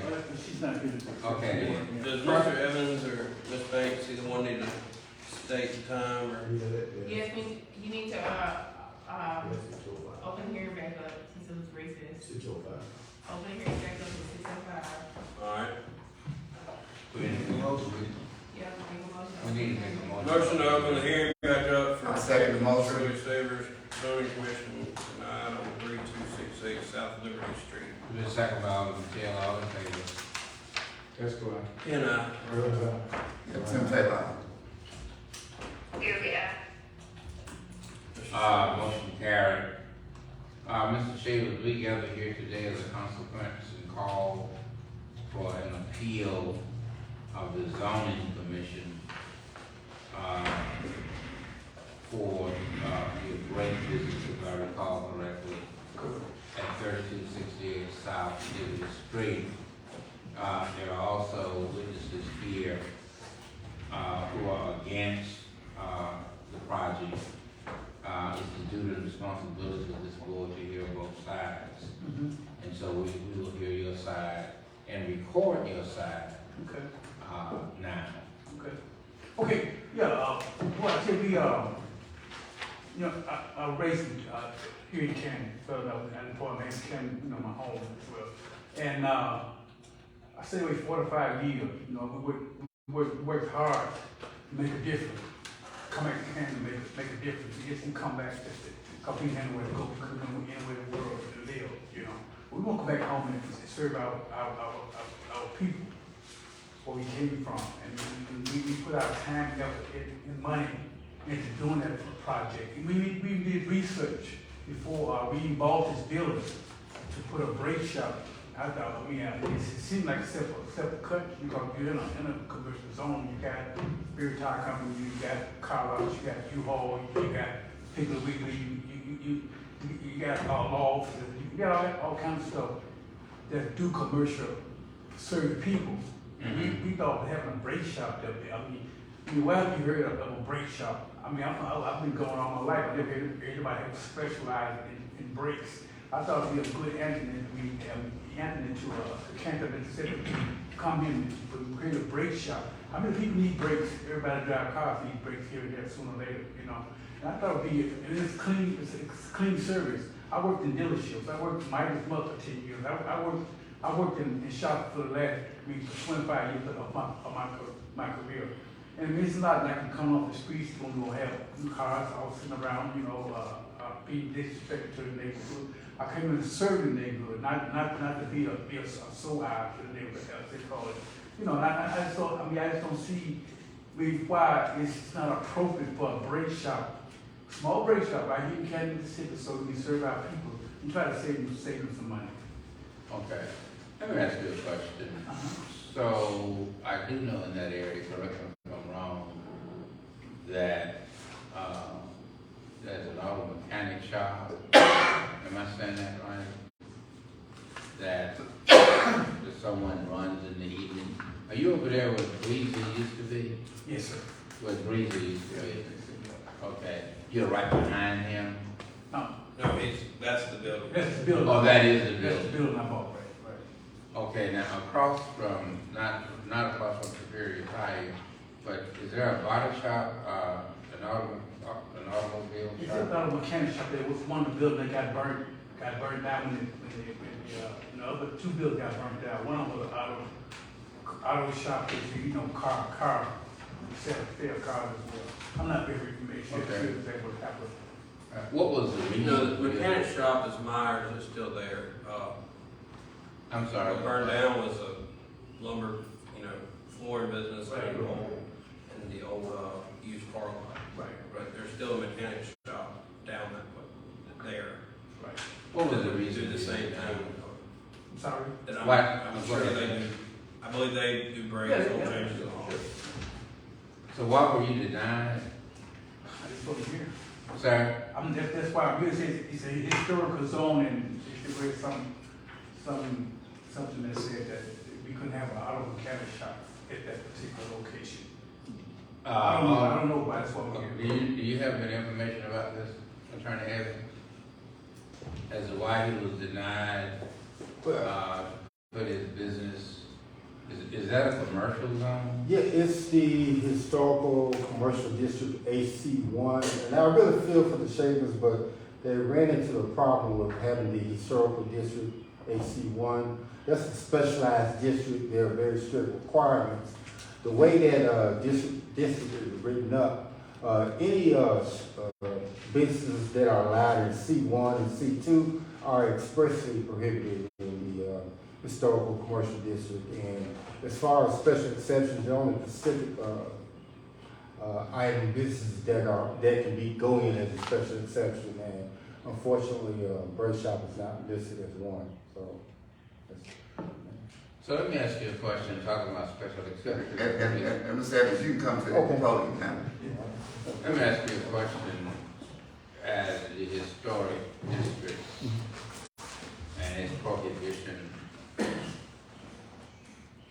So they do not have the authority to grant special exceptions as it relates to the kind of business that he wants. Not if they strictly follow the Unified Development Code, if they follow that language, they would, my opinion would be, they would not have the authority, but they decide based upon that interpretation of the language, what's allowed in the district, and the prohibition C1, C2 going into the historical district to vote against that project. And it was, what was the vote? I think it was 5-0. Unanimous for denial? Yeah, for denial. And I'll just tell you this, y'all can decide however you want, but it's just a matter of public policy, how you want to construct the historical district.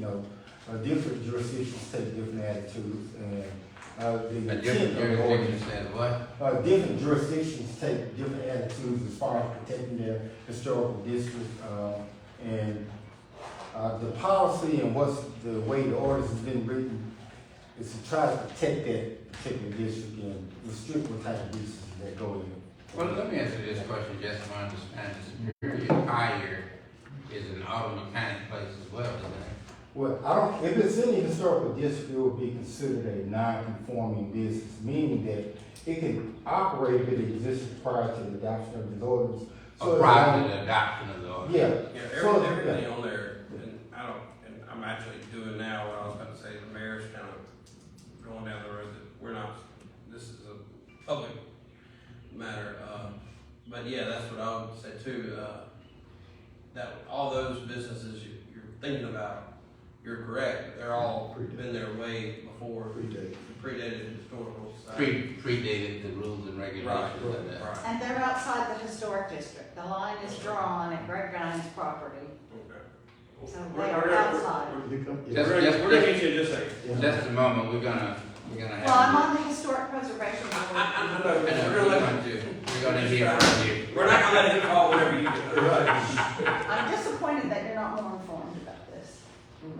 Disappointed. That the zoning's not here. That's too bad zoning's not here too. But we can handle it. So I understand that his wanting to repair brakes came after the adoption. And so what you're saying, Wes, is that the way it is worded, that particular, is it a code or a statute? It's within our ordinance, so Unified Development Code.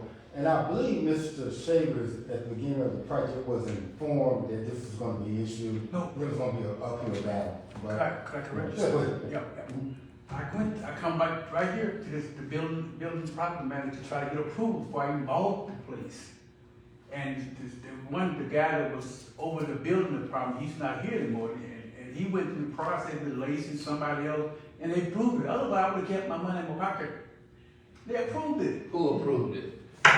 Well, I mean, I didn't get no paperwork on that. That's my first mistake. But they told me that they had to check and see could I run a business there In that area? in that particular area. And when they checked, it took a few days. When I came back to me, and told me it was okay for me to buy the building, so I could have an auto shop there. Are you saying that someone in City Hall? In the told you city that? hall? There was no paperwork given to you? There was no paperwork.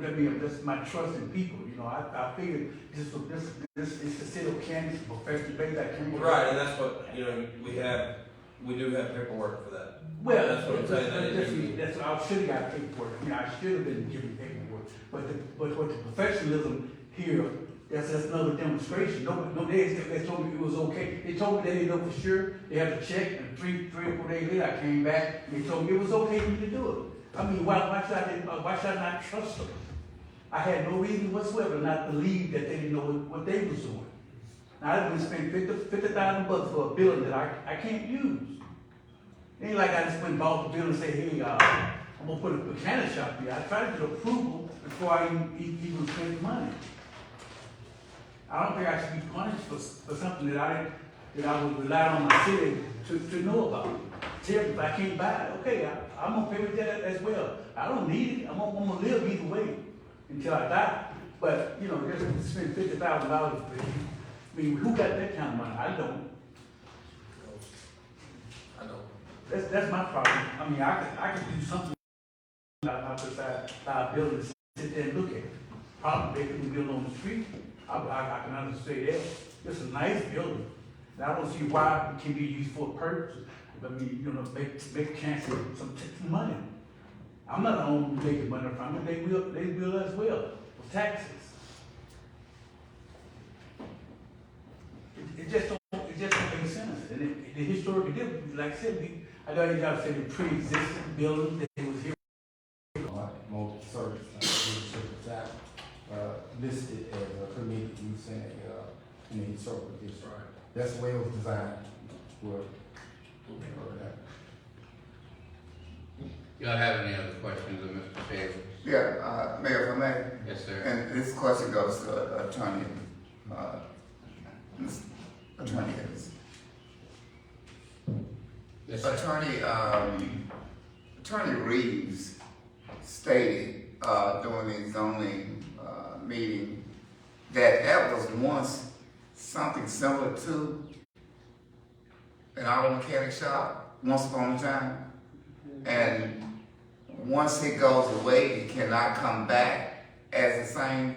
I can't quote it the way you said. Yeah, that's what you call a non-conforming business. Okay. You're allowed to operate pre-existing, however, as soon as you cease operation, that business cannot come back as is. It has to revert to the classification of that particular district. And the classification would be what? Or historical commercial. Okay.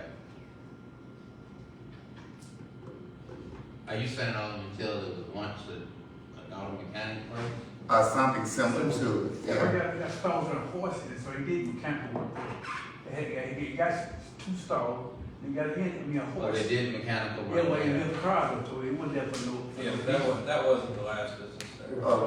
Okay. So what has happened historically in the city of Canton, when something pre-exists and once it dissolves, it can't go back to the same form. But the people that was in charge should have told me that when I came out first. Yeah, I That's agree. why I came. That's why I came. I agree. I didn't buy the buildings to jump in there and do what I want to do. I want to follow instruction, and I did. They say I can put a business. That's why I spent my money. Otherwise, I would never get it. So it's not my fault that they misled me.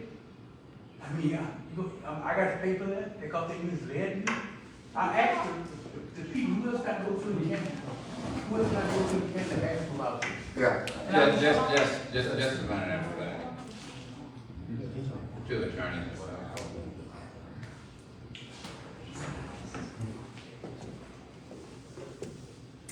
Okay, so go ahead, sir. I think you were saying it was not. Yeah. That was just,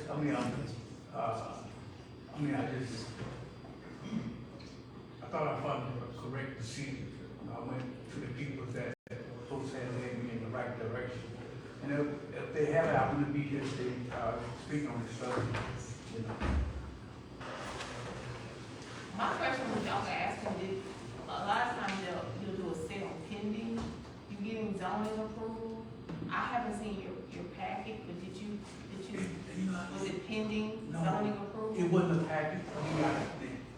No, the sale, was it pending zoning approval? No. The sale wasn't pending zoning approval? He just saw some property and purchased it. Right. Told that he could put a business in it. But you can put a business in it, It's not a brake shop. My question is, what's the difference? we all have to just go by ordinances Right. and stuff. And that's why, we have, it's all stuff we go by. Yes. I apologize, I told you that, I hate that too, for you, because you bought it with that purpose. With the intention. With the intention. It was okay. It was okay. You know, I just didn't have on paper. That's my first mistake. We live and learn. And just so that the record is clear, the information that I have and what's reflected in the minutes of the zoning meeting, that Mr. Shaver was given the information that a brake shop would be applied, and that it would have to go through the process of going to the first conception. You said at the meeting, what happened? The information I got was that Mr. Shaver was made aware that a brake shop would be an issue, and that's why he had to go through the special exception. No, that's not. Is that in the minutes? Yeah, that's what I had. That is in the minutes. But that's not true though. I was never told that I couldn't have a brake shop. I mean, I couldn't have a brake shop there. I wouldn't get approved to have a brake shop there. They told me I could. They said it was okay. I mean, it was like he just gave me, off the top of his head, I had to wait a few days. Who was the guy was in the... It must have been Burwell. It depends on when it was. It was about a year ago. Could have been Burwell about a year, right, this month ago. It would have been. Smith, and with like the 18th, 15th of April, it would have been His name Burwell. was Jim or something? That's Jimmy. That's his person. Right. Wow. Because it was Burwell and Smith were mid-April. Right, that's right. That was Jimmy Smith then. But either way, it's that, I guess what we're saying is, whether told to go ahead, not go ahead, there's always some type of paper. And I'm just, my opinion, if I'm gonna spend $50,000 on something, I'm gonna make sure somebody gives me something. That's what I did. Well, yeah, right. I mean, I didn't make sure you gave me something. Because, you know, it's just a city. Building the property. Who else gonna give me approval? I mean, if I had no other problem. Okay. Yeah. Okay. Any other questions of Mr. Shavers? All right, another question, Mr. Shavers. Thank you. Thank you, we're not here from those who I can. Ma'am? Is that everyone in support? Yes, ma'am. Good evening, I'm Barbara Owens, and I serve the city in 2 capacities. I'm on the Historic Preservation Board, and I was also elected to the Democratic Election Committee, which I serve on with your wife, Mayor Truitt. I'm sorry for what happened to Mr. Shavers, but I will tell you that after the zoning meeting, myself and others approached him and offered to pay him back for his property. So there are many sellers in Canton, many buyers in Canton willing to recoup his loss in the investment of the property. So please don't use that as the basis of your decision making here today. Let me share with you why I live directly across the street from the brake shop. It takes an air hammer to put lug nuts on and off. That's 103 decibels. I live maybe 100 yards across the street. In the daytime, I work for Entergy as a nuclear engineer, and I teleconference. I also teleconference into the Democratic Election Committee. I cannot talk over 103 decibel air hammer. My other problem with granting an exception, so I'm on the Historic Preservation Board. I am passionate about preserving our beautiful heritage in this city. Opening the Pandora's box of granting an exception to the C1 zoning will cause an avalanche of others wanting to do that. The third thing I'd like to say is he brings no new tax base to the city. His business will pretty much just take away from Superior Tire and Mr. Manning down the street. We have plenty of auto repair businesses in Canton. So he will not, I wish he would, I mean, I wish people would come from all over Mississippi to go to his brake shop, but that's probably not gonna happen. So I don't see the benefit to the city. I think there's very long-term detriment to the historic district by allowing the exception. And me personally, having to talk over 103 decibels would be a hardship. Thank you for your time and attention. Thank you. Thank you.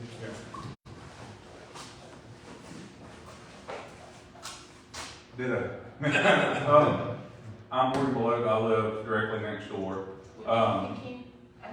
Morgan Belote. I live directly next door, between his property line and the edge of my house, which his building, there's a 4-foot easement in between his place and his property and my property. There's less than 30 feet in between the side of his building and my house. So as she talks about the air hammers taking lug nuts on and off, let's say he does 10 tire changes a day, that's 40 times on, 40 times off at 103 decibels right outside my children's bedroom. Can't complain with a man trying to make a living, but also if my kid lays in bed sick one day, they've got to listen to tires going on and off, which we listen to Superior Tire every day. That's, again, about a quarter mile away, something to that effect. Another is like Buck Ridge caught on fire. It took approximately 20 minutes before Canton Fire Department was there with trucks and puts fire out. I stood and watched it from Superior front yard, or front entry. We watched the building next to them catch on fire. You know, and they're actually almost conjoining, if not conjoining, but still, 40 feet to a wood house that was built in 1900 is not a whole lot of distance to keep from fire. Those are my two concerns that I can throw out, you know, fairly fast. Just my piece on it. So, thank you.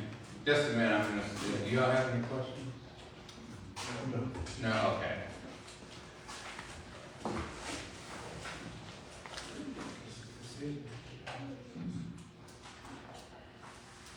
Any comments on behalf of the board?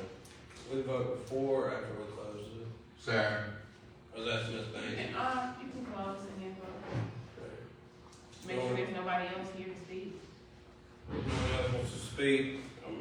Ms. Hines, Dr. Hines, you kind I'm sorry. She was going to speak for the art. I'll make the motion to clear, to close the public hearing. Do we have a second? It's, Second. 6:29. I'll make the motion to uphold the, Oh, he Hold on, wait a minute. votes on the Motion, closing. Penn, Yeah. second, There's a motion on the floor to close the hearing. yes. Right. All right, so let's get a motion. Who did the second? Well, Okay. All in favor of closing the hearing? Well, Tim Taylor. Motion carried. Now there's a motion by Alderman Penn to uphold the ruling of the zoning commission, Which was, denial of rezoning which was the denial. of 5-0. Second. Y'all have that motion as Alderman Penn stated? Wait a second. Second. Do we have a second? Second. I mean, what? He said. Second. All in favor? Penn, aye. Well, Brown, that's what. Yeah. What was the vote? Tim Taylor. Aye.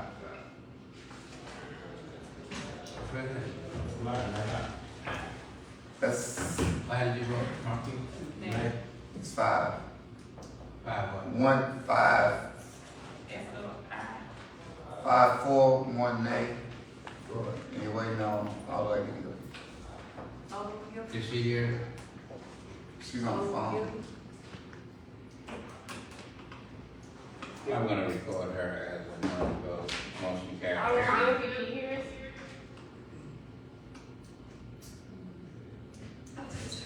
So you got one thing, so I will, Taylor, Yeah.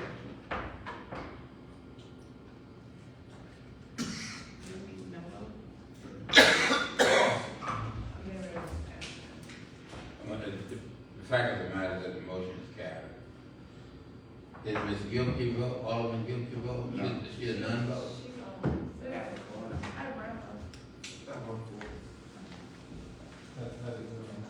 Sir, we're trying to record her vote now. If we can't record it, then she would have to be documented as a non-vote.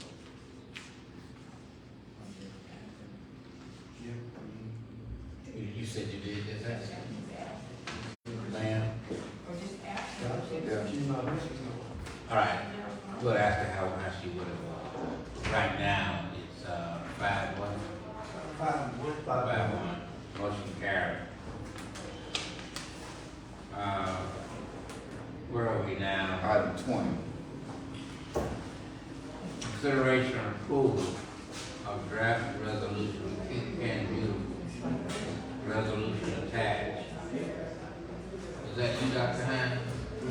Yes, sir. We're a team. Y'all the team. We're the team. We're good. Dr. Okay. Hines and I co-direct Keep Canton View. She went to class last night and was unable to attend the work session, so you had me alone. We basically would ask your blessings and permission to enhance and beautify the pavilion that was built through grants and donations several years ago for Keep Canton View, the across from the co-op. We're not really sure about the physical address. I was thinking it's a Fulton Street, but the way it's made. Fulton and Hickory. Well, it may be, there's an ingress driveway off of Hickory. So anyway, we've got to find out the physical address. But what we would like to do is to make it more inviting and safer. We would like to remove the half walls that currently are around, and it's bad. The what wall? The bottom half. Half walls. The bottom half walls, where leaves, litter, and loitering have become a big problem. Okay. So we want to open it up and make it completely an open pavilion. As it currently stands, it is not handicap accessible. We'd like to create a path from that drive entrance from the Hickory Street side, gently sloping in so that it's completely handicap accessible. And then from there, do plantings and so forth. Currently, we have underway a beautification plan to plant lots and lots of zinnias until we can see what else we can do to take it. Dr. Hines is working on writing the grant, so if you have a question about the grant itself or whatever, that's why she's here today. Okay. I do want to say, our goal is beautification for Canton. That's our only goal. If we fall under the Keep America Beautiful, Keep Mississippi Beautiful, Keep Canton Beautiful. And so that's our only goal is to identify spaces that we can beautify.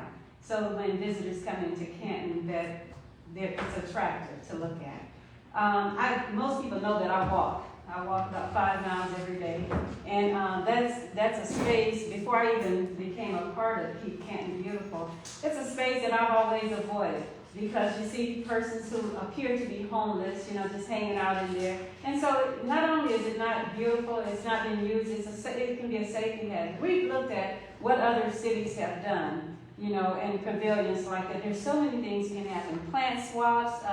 We have library, the mobile library could hang out there and have children to come to get books and to be read to. Okay. There's just so many different things. It could be rented out for, the city might choose to rent it out for different occasions. There could be art shows. Local artists could display their stuff. We could have farmers. That's another space that farmers market could be. We're not looking to benefit at all. It's not our site, it's your site, but our only goal is to beautify it. So we're just presenting the concept so that we can get your blessing so that we move forward.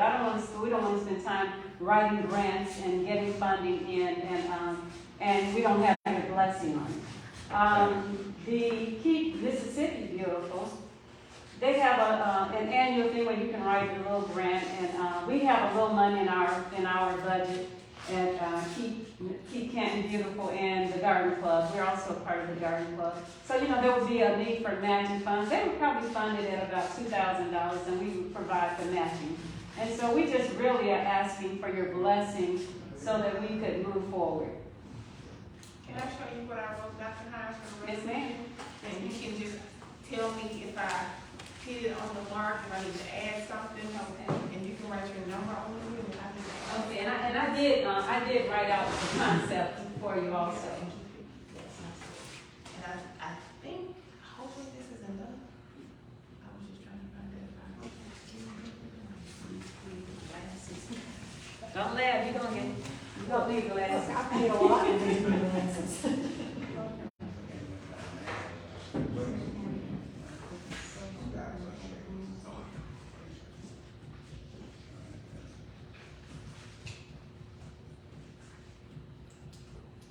And that's just it. That's just to just to make it, Okay. to beautify it. You can keep I can that. keep this and to plant some the raised beds. If you plant raised beds, you can put vegetables in them, flowers in them. Most of you know that I'm from a city, and one of the things that we've seen happen is children in classrooms, adopt a little garden area and come in once a month or whatever, and keep it up. And seniors, we have a senior citizen place, so it would be so nice if the seniors who might be interested in gardening, they can no longer have their own plots, could be brought over there to tend a vegetable garden or something. There's just so many uses You know, in addition to beautifying, there's so many uses that could happen there. I avoid it as a walk. I don't even walk over there because to me it's just unsafe and it's unsightly also. I don't know how long ago that that lower area was built, but you know it's peeling. You've probably seen it. So we just need your blessing. Well, I think what we need to do, and thank you for having an interest in the city of Canton, particularly as it relates to the beautification program that you're talking about. I think they're asking basically for confidence of us passing a resolution authorizing them that it's okay to move forward. I was just trying to make sure it wasn't a grant number I need to include in there or No, something. we don't know. I'll write the grant and there's no cost. Okay. No, just like, you know, sometimes they have like a grant number that you're a specific grant number. Okay. No, and then we would also the Canton Garden Club and the Canton Beautiful. We would be responsible for keeping up the plants and stuff like that and doing the plantings. You know, like we do around the square. You know, we bring out periodically we bring out volunteers to keep it looking good. Okay, so do we have a motion as it relates to I'd like to make that motion there, that we approve the resolution, keep Canton beautiful, so that they can get started to take care of that area of Canton and keeping it beautiful. Second. And I have none better. and And I do agree with what you all are doing. I've seen the work. I volunteered myself with Canton Garden Club. But I hope as we go forward in the city, when we talk about keeping Canton clean, I hope it's just not designated areas. I hope it's a universal effort in the complete city of uplifting the city. Because as you indicated, when visitors come to the city of Canton, we want something to show. We want to show the exterior beauty and also the interior. And I know since I've been an alderman, I've had cleanups at least 10 times. And you know, my focus is in the neighborhoods. And I know there's a personal responsibility that goes with that. But the efforts that you all put forward, as your unit grows, I hope it grows in the entire city. I would be a volunteer because I too know that when people come back, and I tell a good friend of mine this all the time, if a person left the city of Canton 40 years ago and he comes back now, there's really no change. Now is the time to make that change. And with the efforts that you all are putting forward, I hope they expand throughout the city. And we truly can make this place a better place. And I just want to acknowledge, we do know that the cleanup efforts that you do, we did miss you all. We know that you were busy in DC or somewhere. Yeah, but we did miss you all on the 25th of March. We did a litter index prior to going out on that day. We went all over the city. We went to every ward. Okay. We drove out, this is one of the requirements of the Mississippi Beautiful. We have to rate the litter in all the areas. And based on that information is where we decide to assign the volunteers, when we decide to assign them on March 25th. Unfortunately, that's only once a year. Okay. You know, maybe that's something that we can work on. There are only 2 of us, believe it or not. But maybe that's something we can work on. But we did look for y'all. We did have Alderman Wells there, and we certainly appreciate it. I had 16 students from Jackson State that were wonderful. I think we had about 50 to 60 people. Yeah. This year, our scope was much grander Okay. than the year You before. just missed it. I wanted to be there, but the mayor made me go to DC. So. Highway 51 all the way to Green Acres, Highway Really? 16 east out to Green Acres Road. We've never had enough volunteers or the people to spread out that far. It's been more centrally located. So it was a grand success. Thank you So for addressing it. as we go forward, because I go to these churches for a reason. I go begging for people to come help. Because many years ago there was an old folk song that said, "This land is my land, this land is your land." Yeah. From California to New Right. York, and it's still the same. So I think and I know that Minnesota at Mount Zion, he came out the last time. I hope that's an indication of what's to come with the ministers. So, Oath of Alcos told me that if you look good, you'll perform good. And that's what we're trying to go forth with. The city will become a dynamic city and a progressive city. So, as we go forth, and the next cleanup I have in May, I will definitely be calling on you. So, just to put forth the effort, Ed Hutchins comes out every cleanup, he's right there. And I'm trying to recruit Alderman Pinion. Hadn't given up on him yet, but Well, you make sure we know when you're gonna do the next I one. will. Yeah, beautiful will be out there. Okay, great. Thank you so much. Okay. Thank you. Yeah. You got to finish the vote. You got to finish your vote. You had an unreadiness on the table. I got What are you unreadiness? That was my ready. Okay, so your unreadiness is satisfied. It is. All in favor? That's good. Come say bye. Well done. Round about. Mine.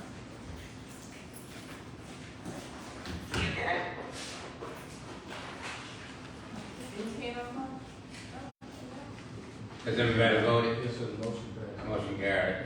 Today, I didn't finish the birthday. As it relates to item 17,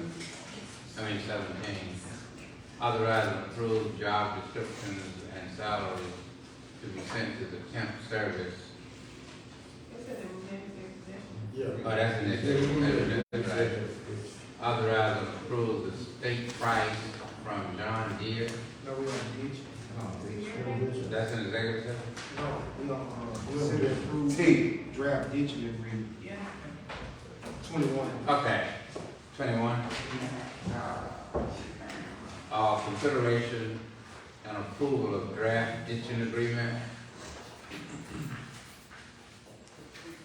for Cotton Construction. What is that agreement? It's the same agreement that we did last time when you all amended it and changed it. The only thing is. What did we change about When you it? amended it and changed it, remember when there was all those issues that you wanted to address with Cotton Construction and Network and Sons? So that's $150? Oh, just the one. No, it was just the language where you did the declaration of nuisance. You added those code of ordinances in there from the city. Declaration of nuisance, notice to abate, abating without notice, abating by the city. You added those in there. Then you put, as there has already been complaints by residents with respect to contamination of dirt, dumped in the cemetery and other various places around the city, it should be the duty of the contractor to remove said wherever you want to put it, and you need to say where you want him to put it to, where you want him to deliver it to. And then you have down there the improvement and maintenance of the city ditches and trenches is expected to last for, last time you had it for 4 months or 5 months. So I left that blank so you all can put how many months you want it. And until what date, like 4 months until April, May, June, until August 2023. You can put that. So let me ask you a question. Is this a contract to hire Mr. Cotton? Yes, At what rate? $3.25 per hour. So it's the same one. I didn't change anything. From the last amended agreement that you all did, I didn't change anything, except I just took out the dates. Because the last one was to February 2023, so that's over. So what money is left in the flood mitigation account all in well? It's probably about $40,000. And so this agreement is for how long? So you want. Right. Because that's going to discuss, if you're talking about giving him a contract, is this contract for Nichols as well? Or just No. Mr. Cotton? See, we also had a contract on, Mr. Jones, Mr. Jones had, requested, he sent a proposal into So where's his proposal? the. What I'm trying to figure out is that you got $40,000 left. And so $40,000 is gonna last a couple That of was months. $140,000. Sir, Is this 40,000? Yeah. Okay. so that's gonna last not hardly a month, is that right? It's not gonna last a month. Yeah, at 325, yeah, 123 hours. So you're going to amend the budget to make an allowance? Or you could do 123 hours. What? Or you could do 100 hours. But do we want to do them all with him, or do you want? Well, what I'm trying to figure, this is what I'm trying to figure out. I'm trying to figure out what additional, what ditches of what work that will be done that's left. We need to specify particularly what is he going to be doing from signing of this contract to December the 31st. If it goes to December. Right, it's not gonna go that long. Well, however long it goes, we Right. don't know what he's doing. Right. Otherwise, you start looking at a blank contract with no coverage or enforcement of what he's supposed to be doing. But we know there's some ditches may have down, down in. Yes, they were here yesterday. One, you those Cameron, Lee. Okay, Right. well, you guys need ditches, what the ditches that he's going to do Yeah. need to be in this contract. I don't know what street they're on, that's all I'm saying. If I'm out of time. Otherwise, there's no guidance Yeah. as to what he is to do. That's why we have a blank, so y'all can say what y'all want. I'm serious. Yeah, Otherwise, there's no guidance. I'm serious too, they I know you are. I know there's a couple, I know that. Well, if you can't do it today, we can do it somewhere else. Mr. Blunt, you Right. got. And Ward Oh, yeah, I got a lot of- Say something. What you need. yeah. I think what happened was that we got the areas that we thought was more needed, like in Ward 4 and 5 and 6. But Ward 7, 2, and 1 probably hasn't been touched that much. And I know Ward 2 has. Well, I agree with you. The only thing that I'm saying is that if you know those ditches are in Ward 2, we need to put him in this contract so he won't be doing a lot of work in Ward 6. Ward 5 for that matter. Yeah. We can compile that and have it ready. Would you please? Yes. So I can fix my signature to it. And then Mr. Garrett, you know, so you can kind of figure out what, ask him to look at these areas and see what time frame you're talking about. I just arose to say that, I know the mayor has had us to look at, I believe it's called Miss Tripley's property. That was Strickland. Miss Tripley. That was one of the Tripley. That's in Howard Watkins. Yeah. And I also know that we've had some areas that were surveyed. Academy, East Academy, is a major entity that needs to be dished. We also had the gentleman yesterday, the 1116, I believe it's 1116. Old Jackson Road. When I looked at that property today. And there's a couple of ditches in Alderman Brown's ward. Well, let me ask you this. How long will it take you to confer with the alderman to document the streets, the ditches that need to be done? So when Mr. Cotton or Mr. Jones or whomever how this works out, we know specifically where we want them to go. Because most of the work has already been done. Okay. It will take me to ask you one question. Is Howard Watkins, would you consider to be done? Well, let's talk about that so the board can have an understanding. I asked Mr. Cotton to take a look at Ms. Tripley's problem in Glen, and Mr. Cotton did bring back a resolution to prevent water from draining into her house. According to him, would cost about $400. And so the question was, well, who would pay the $400? I'm thinking from the street rate. I'm talking about the coverage. Yeah, the street, you're right, the street, okay. Glenn was talking about. So that's something to consider. But what I'm talking about is like Alderman Esco is saying, that it seems as if this project missed a lot of streets in the ward. And so what I'm saying is that if you're gonna issue these contracts with the ditches that have already been done, then the aldermen ought to be able to come up, including Alderman Marquis, Alderman Esco, Alderman Lafayette, and Alderman Brown, as to, these are the streets and these are the ditches in my ward on these streets that need to be addressed. That way you got a situation where you have governance as to the rate of the work that is done. If not, you have no governance. The time that it's gonna take is, I just heard what I just conveyed to them.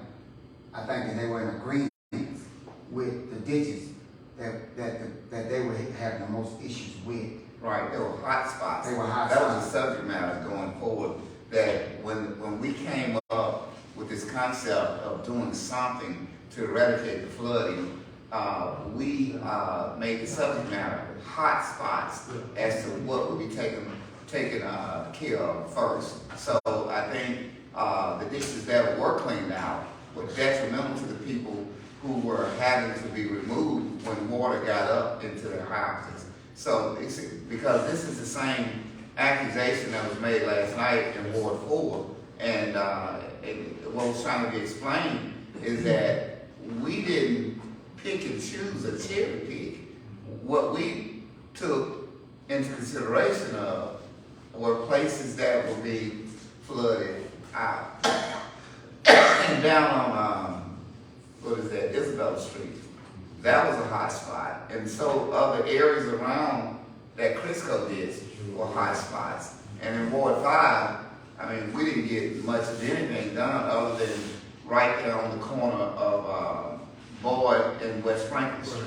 Yeah, but Southwest Street, it's a lake out there when the water comes. That's in my ward, but it creeps over into your ward. So we got to go back to the fundamental statement of what this thing was initiated upon, were the hot spots in the city of Canton. And number two, so that the county would see that we're putting forth an effort to do something about the flooding. And so that's the way it came up. So with the wards that were missed, including Ward 5, it was based upon a fundamental concept to work with what was causing people to be removed from their home. Well, let me say this, as I recall, and correct me if I'm incorrect, that we developed the hot spots. One of the hot spots was Liberty Cove, and there was a cost attached. Right.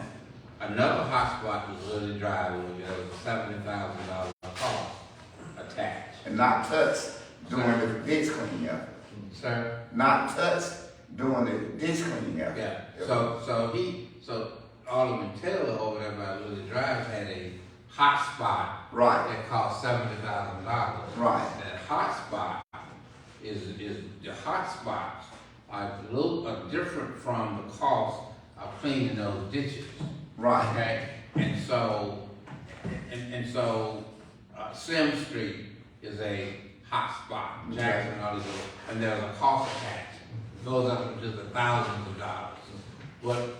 What I thought that we were talking about was basically not so much addressing the hot spots like everyone tells a hot spot, right, but cleaning the ditches and covers in those areas. And so what I'm suggesting is that in the spending of these additional monies, and I'm being told that it's $40,000 or whatever, then we need to identify what we need done to have governance and to know where Mr. Cotton is to land, Mr. Jones or whomever. So that's where we are. Yeah. And it shouldn't take that long for us to do this. No, because the list is incomplete as it relates to already what we didn't do. Right. So there was a running list that we cut off, that we actually cut off when we stopped funding the last. So where does the remaining list? I have his email. You have the remaining list. Yes, and so do you all have a copy of what was already done and what is the continuation of it. So it's, Alright. we have it at hand. So what is your percentage of ditches that have been cleaned in the city of Canton? The percentage of this we started with was around, for the money wise, was about 80%. 80? About 80%. Well, see, that's a good number, but keep in mind, Mayor, if I may, that there were two phases to the ditch cleaning process. The first time, we were just cleaning ditches, then we came back and started cleaning covers, because we ordered a mechanism to clean the covers. And I haven't seen it all in there. Neither have I, but I tell you what, Canton Construction did. They put together a device to put on a piece of the equipment. So when they went through the second phase of it, they started taking that device, pushing it through the cover, and blowing them out that way. So I know Mr. Garrett ordered at the request of Alderman Wells, but I don't know if you even have anybody qualified. It's been used, but it's not being used as much as it should be. Well, that's the whole point. Well, yeah, it needs to be. Hold on a second, see. This is what I'm tired of. With the money that has been spent, there should not be any excuse for the covers not to be cleaned now. Somewhere, as Alderman Taylor always preaches, there's not the motivation to do it. You have to have the motivation to do it. So he jumps on my case, and rightfully so, you know, that the CEO needs to do more to enforce this. Because somebody told me that there's a gadget, I don't know the name of it, can't even pronounce it, that's designed to clean out these covers. That was several months ago. That's true. And every time we have these meetings, the cover's still not cleaned out with some type of an agenda. You know, what is the agenda, Alderman Wells? For cleaning the covers out in 4, 5, 6, 7, 8, and that we have. Right. That's the problem that I have. That's the problem that I have. I have a problem with follow-up. Fred said the other day that when the board passes these rules and regulations, they're supposed to be followed up. And they're not followed up, period. And so when we do this, you are either, Mr. Cofer, need to tell me, not Lafayette, you can tell him if you like, but you need to tell the CEO, look, we're not cleaning these covers out. So I can recommend, in consensus with the board, some kind of alternative action. But you all keep this data to yourself and in your back pocket. It's not selfishly kept, man. Huh? It's not selfishly kept. We don't do it selfishly. No, that's not my point. I know everything there is to know about your expertise and credentials and welfare as it relates to the city of Canton. I'm talking about gaps. Okay. That's Understood. what I'm talking about. Understood. I'm talking about gaps. I'm talking about disorganization. I'm talking about when we say we're gonna do something, we ought to do it. You know what I'm saying? Oh, yes. And so that's not what we're doing.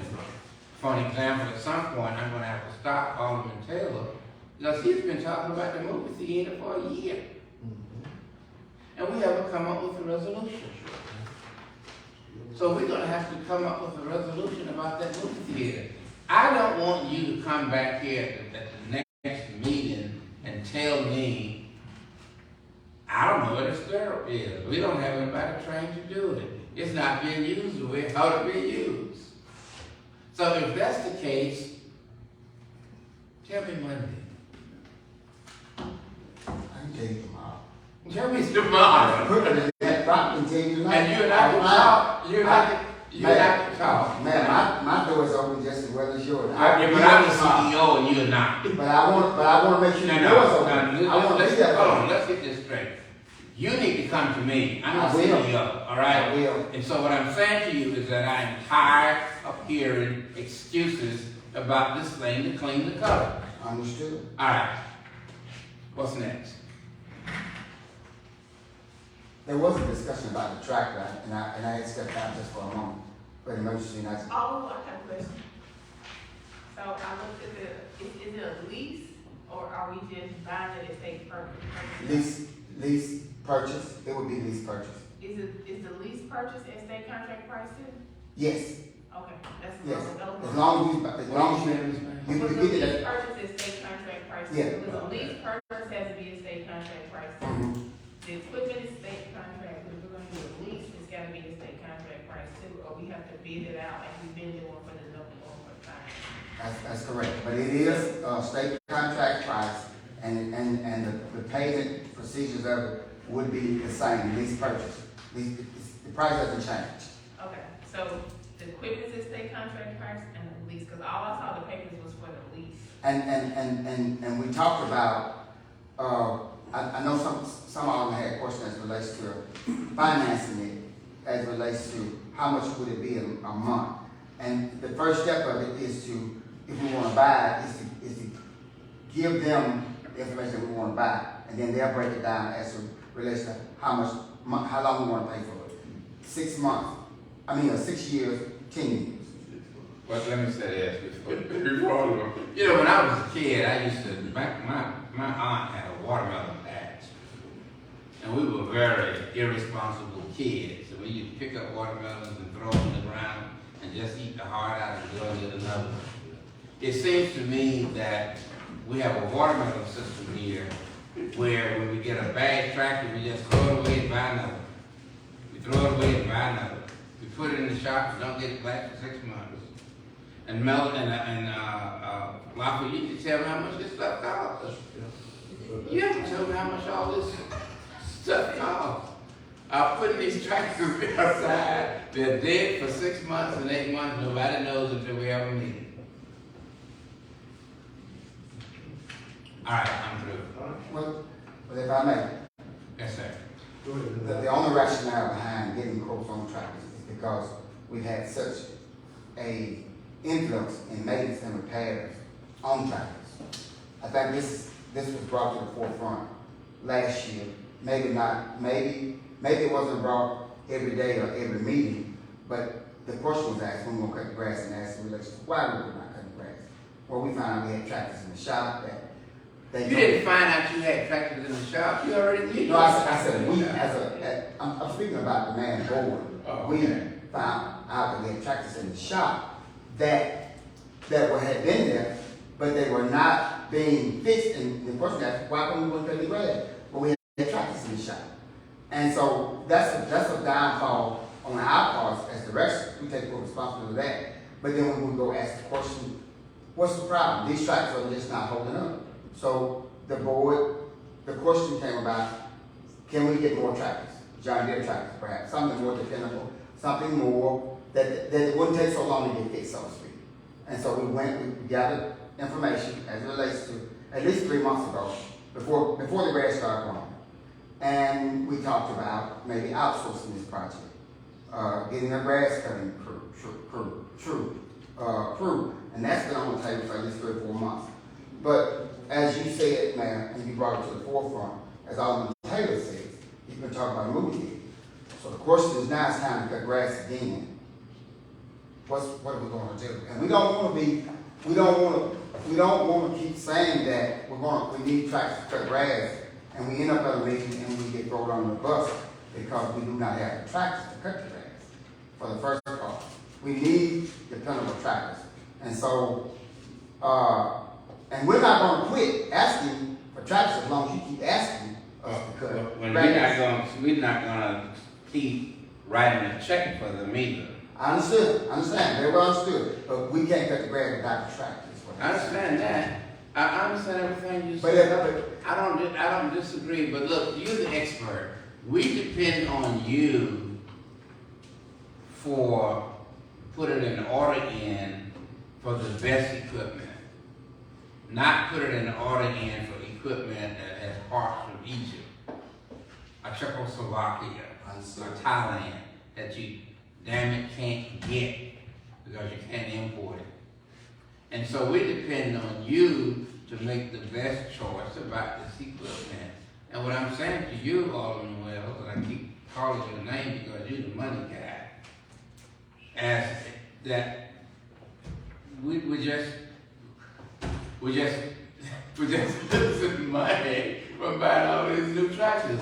It's just like when I was a kid. You throw one one away and get another one just because you could. You know, your mama didn't stop you. Well, when I did that, we were still in work numbers. Oh, well, we own that. Hold up, once again. Yeah. That's my way. Okay, Ms. Gary, how much, each one of these units cost? Divided by 4, that number was, Just rough, just rough. It's, let's see, what's in there. the tractors are around 80,000, the bush hog cars around 30, I think. Okay. It looks like it's, I think it's 60 or 80,000, the tractors are. yeah, 4,826.32. So you're talking about, getting dependable equipment, right? Mm-hmm. Okay, and then you want to put, do you have, maintenance agreement with all these tractors? Yes. Okay, but now you wanna bring me in a greenhorn and put me on, out here on the street with $100,000+ worth of equipment and turn me loose on 51. I'm not paying attention, I hadn't walked the area, I just go out there and whatever's out there, Cut it up. I just cut it up. And all of a sudden everything clanking and clanking. Oh, I didn't know he told me to cut grass. So somewhere in this whole process, we have to get individuals that know what they're doing, know how to check equipment before they get on it, have somebody to walk these areas before. When you see those guys cutting the interstate, you see a crew of guys in front of them. They are there picking up tires, lumber, and everything else that's thrown outside. But most times when we get out, you just cut. Yeah. And so that's the thing that, as Mayor said, you know, the tractor broke. Well, we just got it. What happened? Oh, well, I don't know. I was cutting. We got to raise the bar somewhere there. So somewhere we don't have the proper operators. Or we need to get operators. Replace who we got and get somebody that can operate, or make sure you have these guys go ahead and walk these areas before that tractor gets out there. Because we're going to be trying to do it. I'm gonna ask one thing, and I'll be through, and that is, I'm gonna ask you to set standards for folks who operate this expensive equipment. And then when one of the standards is not taking somebody off the street, driving $100,000, $250,000 piece of equipment, you have the experience and expertise to know at what level that person is trained. Sometimes it's hard to get training on the job, especially equipment like this. But we're depending on you to say this pilot is now ready to fly this jet. So we're depending on you to say this person is now ready to get in the cab and safely operate the city's equipment and not get their own. I think that's kind of like where we are. We also depending on you to share with us that this stuff. I would like to make sure that the parts are not too far overseas, that they're readily available, whether it's the engine, or gasket, or motor, or transmission, or whatever, that we can easily get those parts. That's critically important. So I don't want our stuff sitting up in the graveyard at the vendors anymore. Made in America. Sir? I'm still made in America. Made in America, okay. Nothing is made in America. That's just the same. So do we have places to house them if we get these? Yes. Out of the way? Yes. And the question probably, do we have places to house them? And do we have places to keep them where they're not damaged or stolen? Right. We do, okay. Yes. The camera systems and all that stuff. Yes, sir. All right. Okay, anything else? That's all, sir. That's it. All right. Need a motion, man? I need a motion. So we'll Second. Can y'all? What was the motion? What did we Y'all vote on? can spread these agreements in a minute. Oh, the dollar amount you said. Yeah, it's two lease terms. One starts April 18, 2023, and it ends April 18, 2025. and correct me if I'm wrong, Mr. Garrett, but it's for a Z950Z track, 3 of them. That's a long, that's Allen. That's Allen. That's Allen. Well, that's out. He got those, right? Okay. That's out. That's Allen. Okay, so yours is for Z950MZ tracks? Yes, Okay, that's yours. mine's for the tractors. Okay, so you have 1, 2, 3. Yeah, they.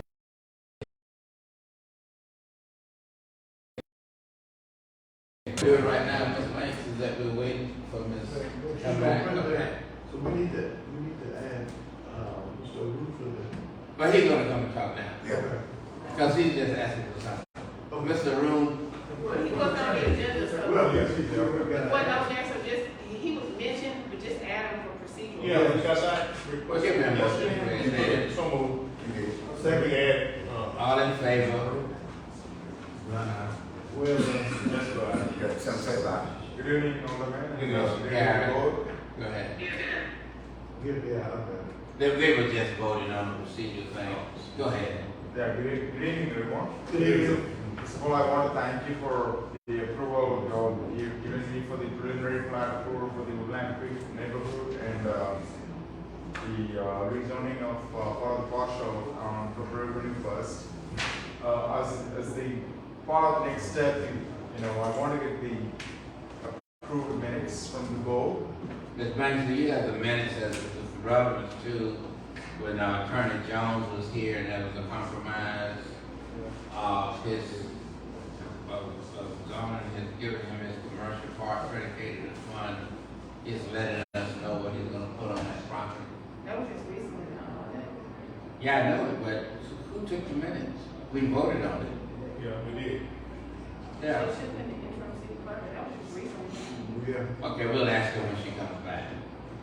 Okay, Because yeah. I remember us voting on it. In other words, let me ask you a question.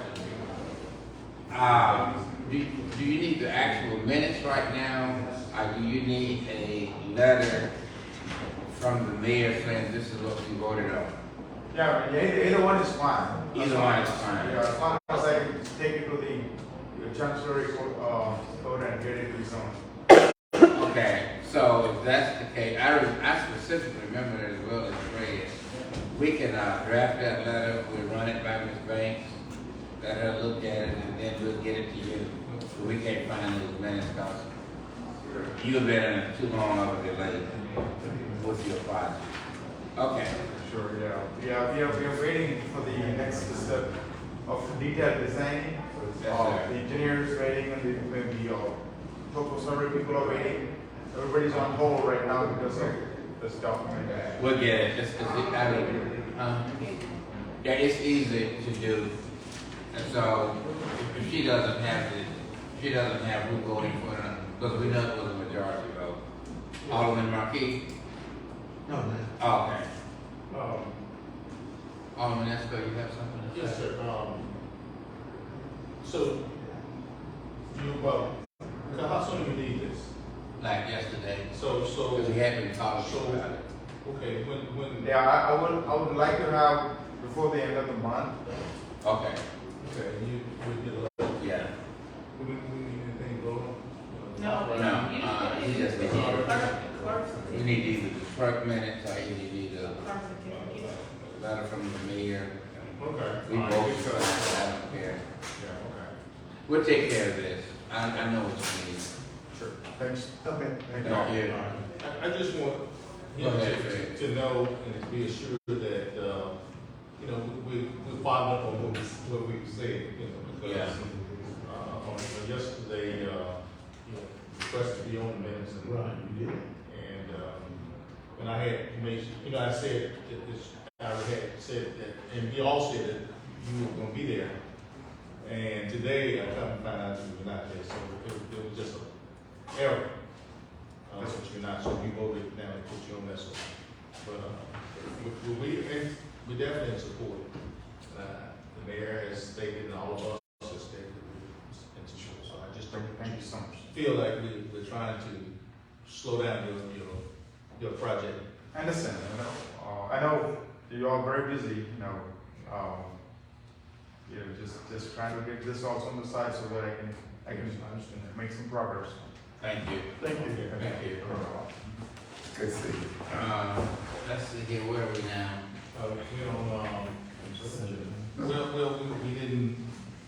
We just gonna table the contract, signed contract? Yeah, we said. Yeah, we're gonna, till we get some structure, and Table that, or what it is he's gonna be doing. No action, okay, no action, okay. Yeah, Mayor, if I may, I'd like to apply the same procedure. Mr. Greer is here, and I would like, and he's not on the agenda, but I'd like to apply the same procedure to get him before us for about 2 minutes. There's a request that I would like to make. He's on there. Oh, is he? I Okay, think he was overlooked. okay. John? Overlooking public speaking? I thought he was. Yeah, I saw it yesterday. I'll be on it the next, for first Tuesday.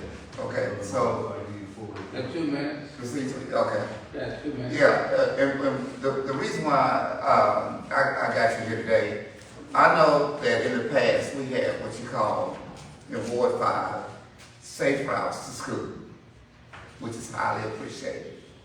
Now has come the time that what they did on Airline Street, we're looking for more beautification.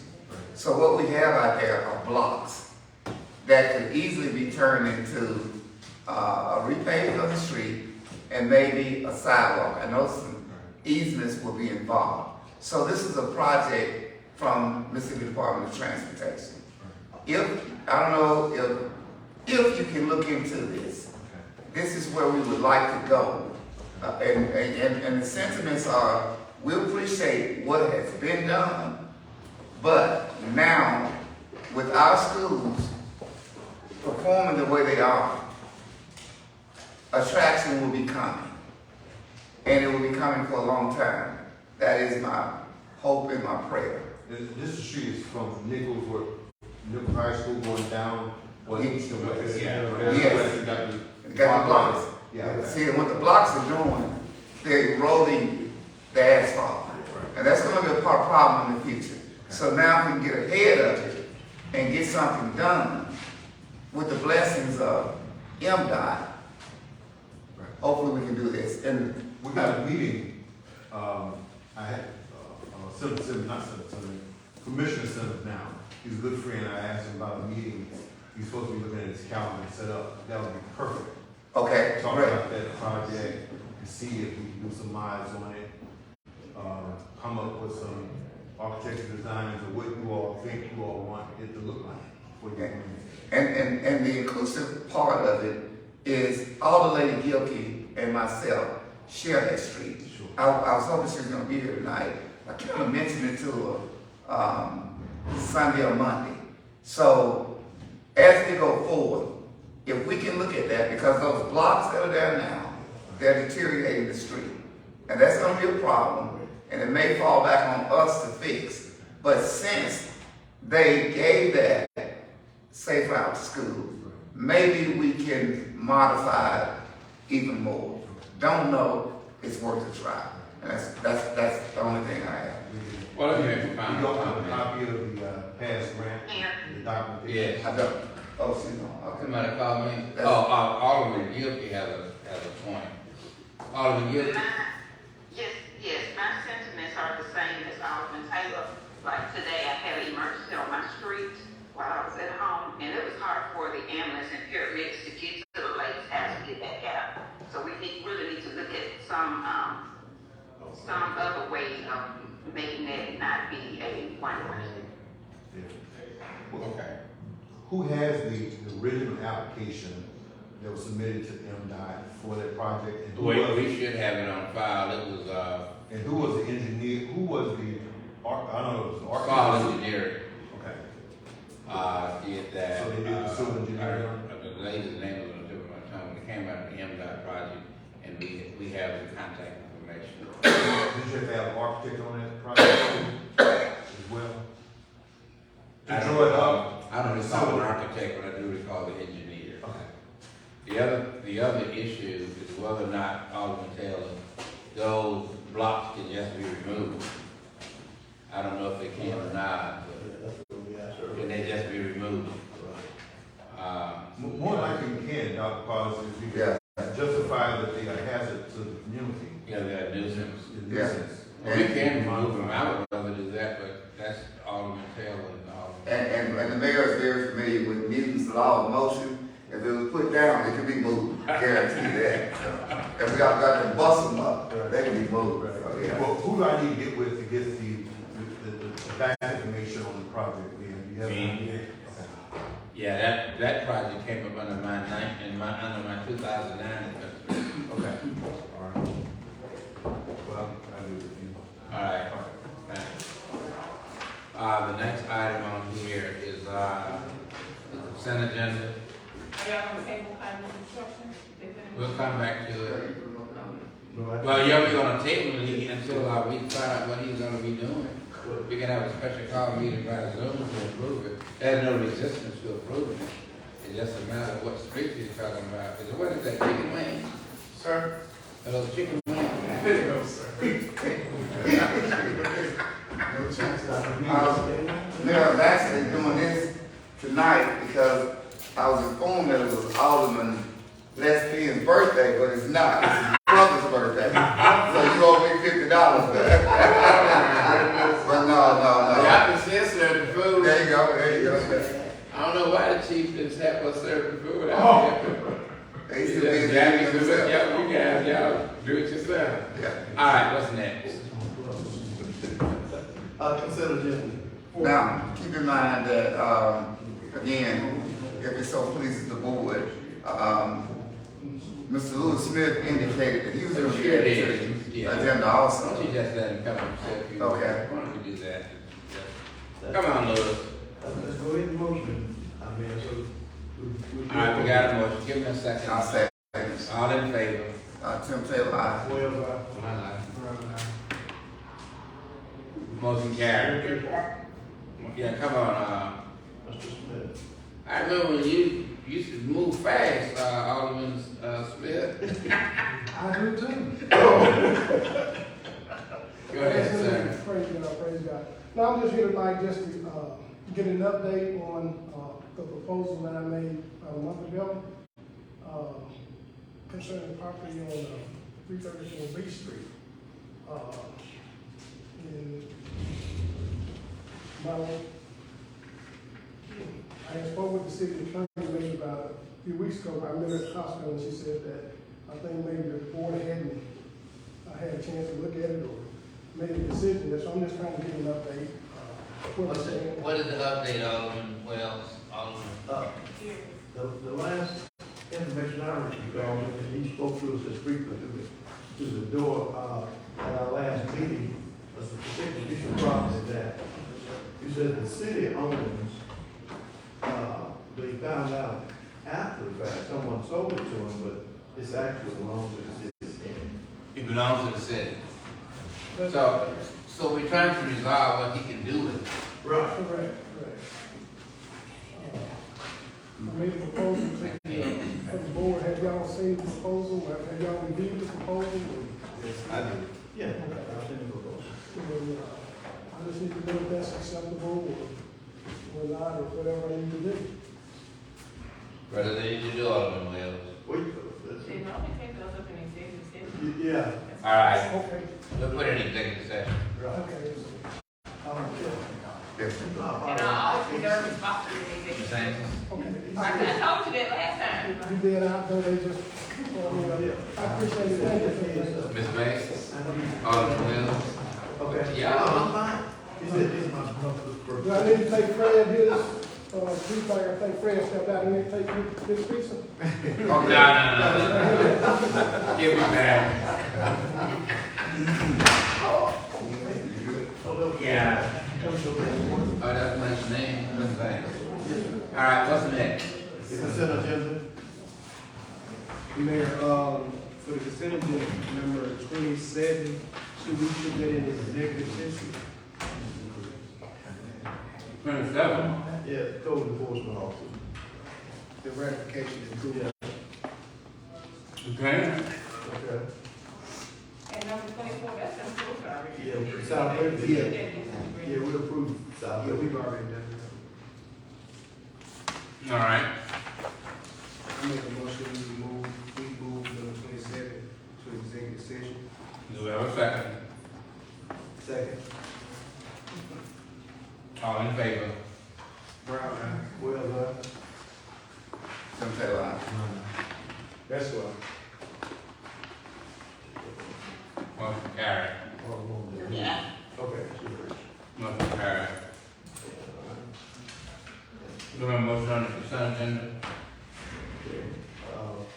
So moved, we said, approve the consent agenda with the, removal of 24, since it was already previously approved.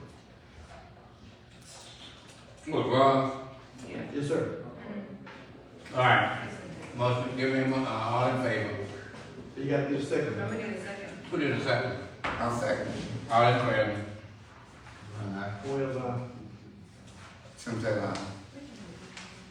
Brown eye. Yeah. Brown, that's cool.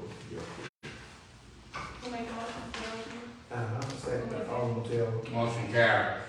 Okay. All right, give me a motion to go into executive session. So moved. Give me a second. All in favor? Aye. Motion carried.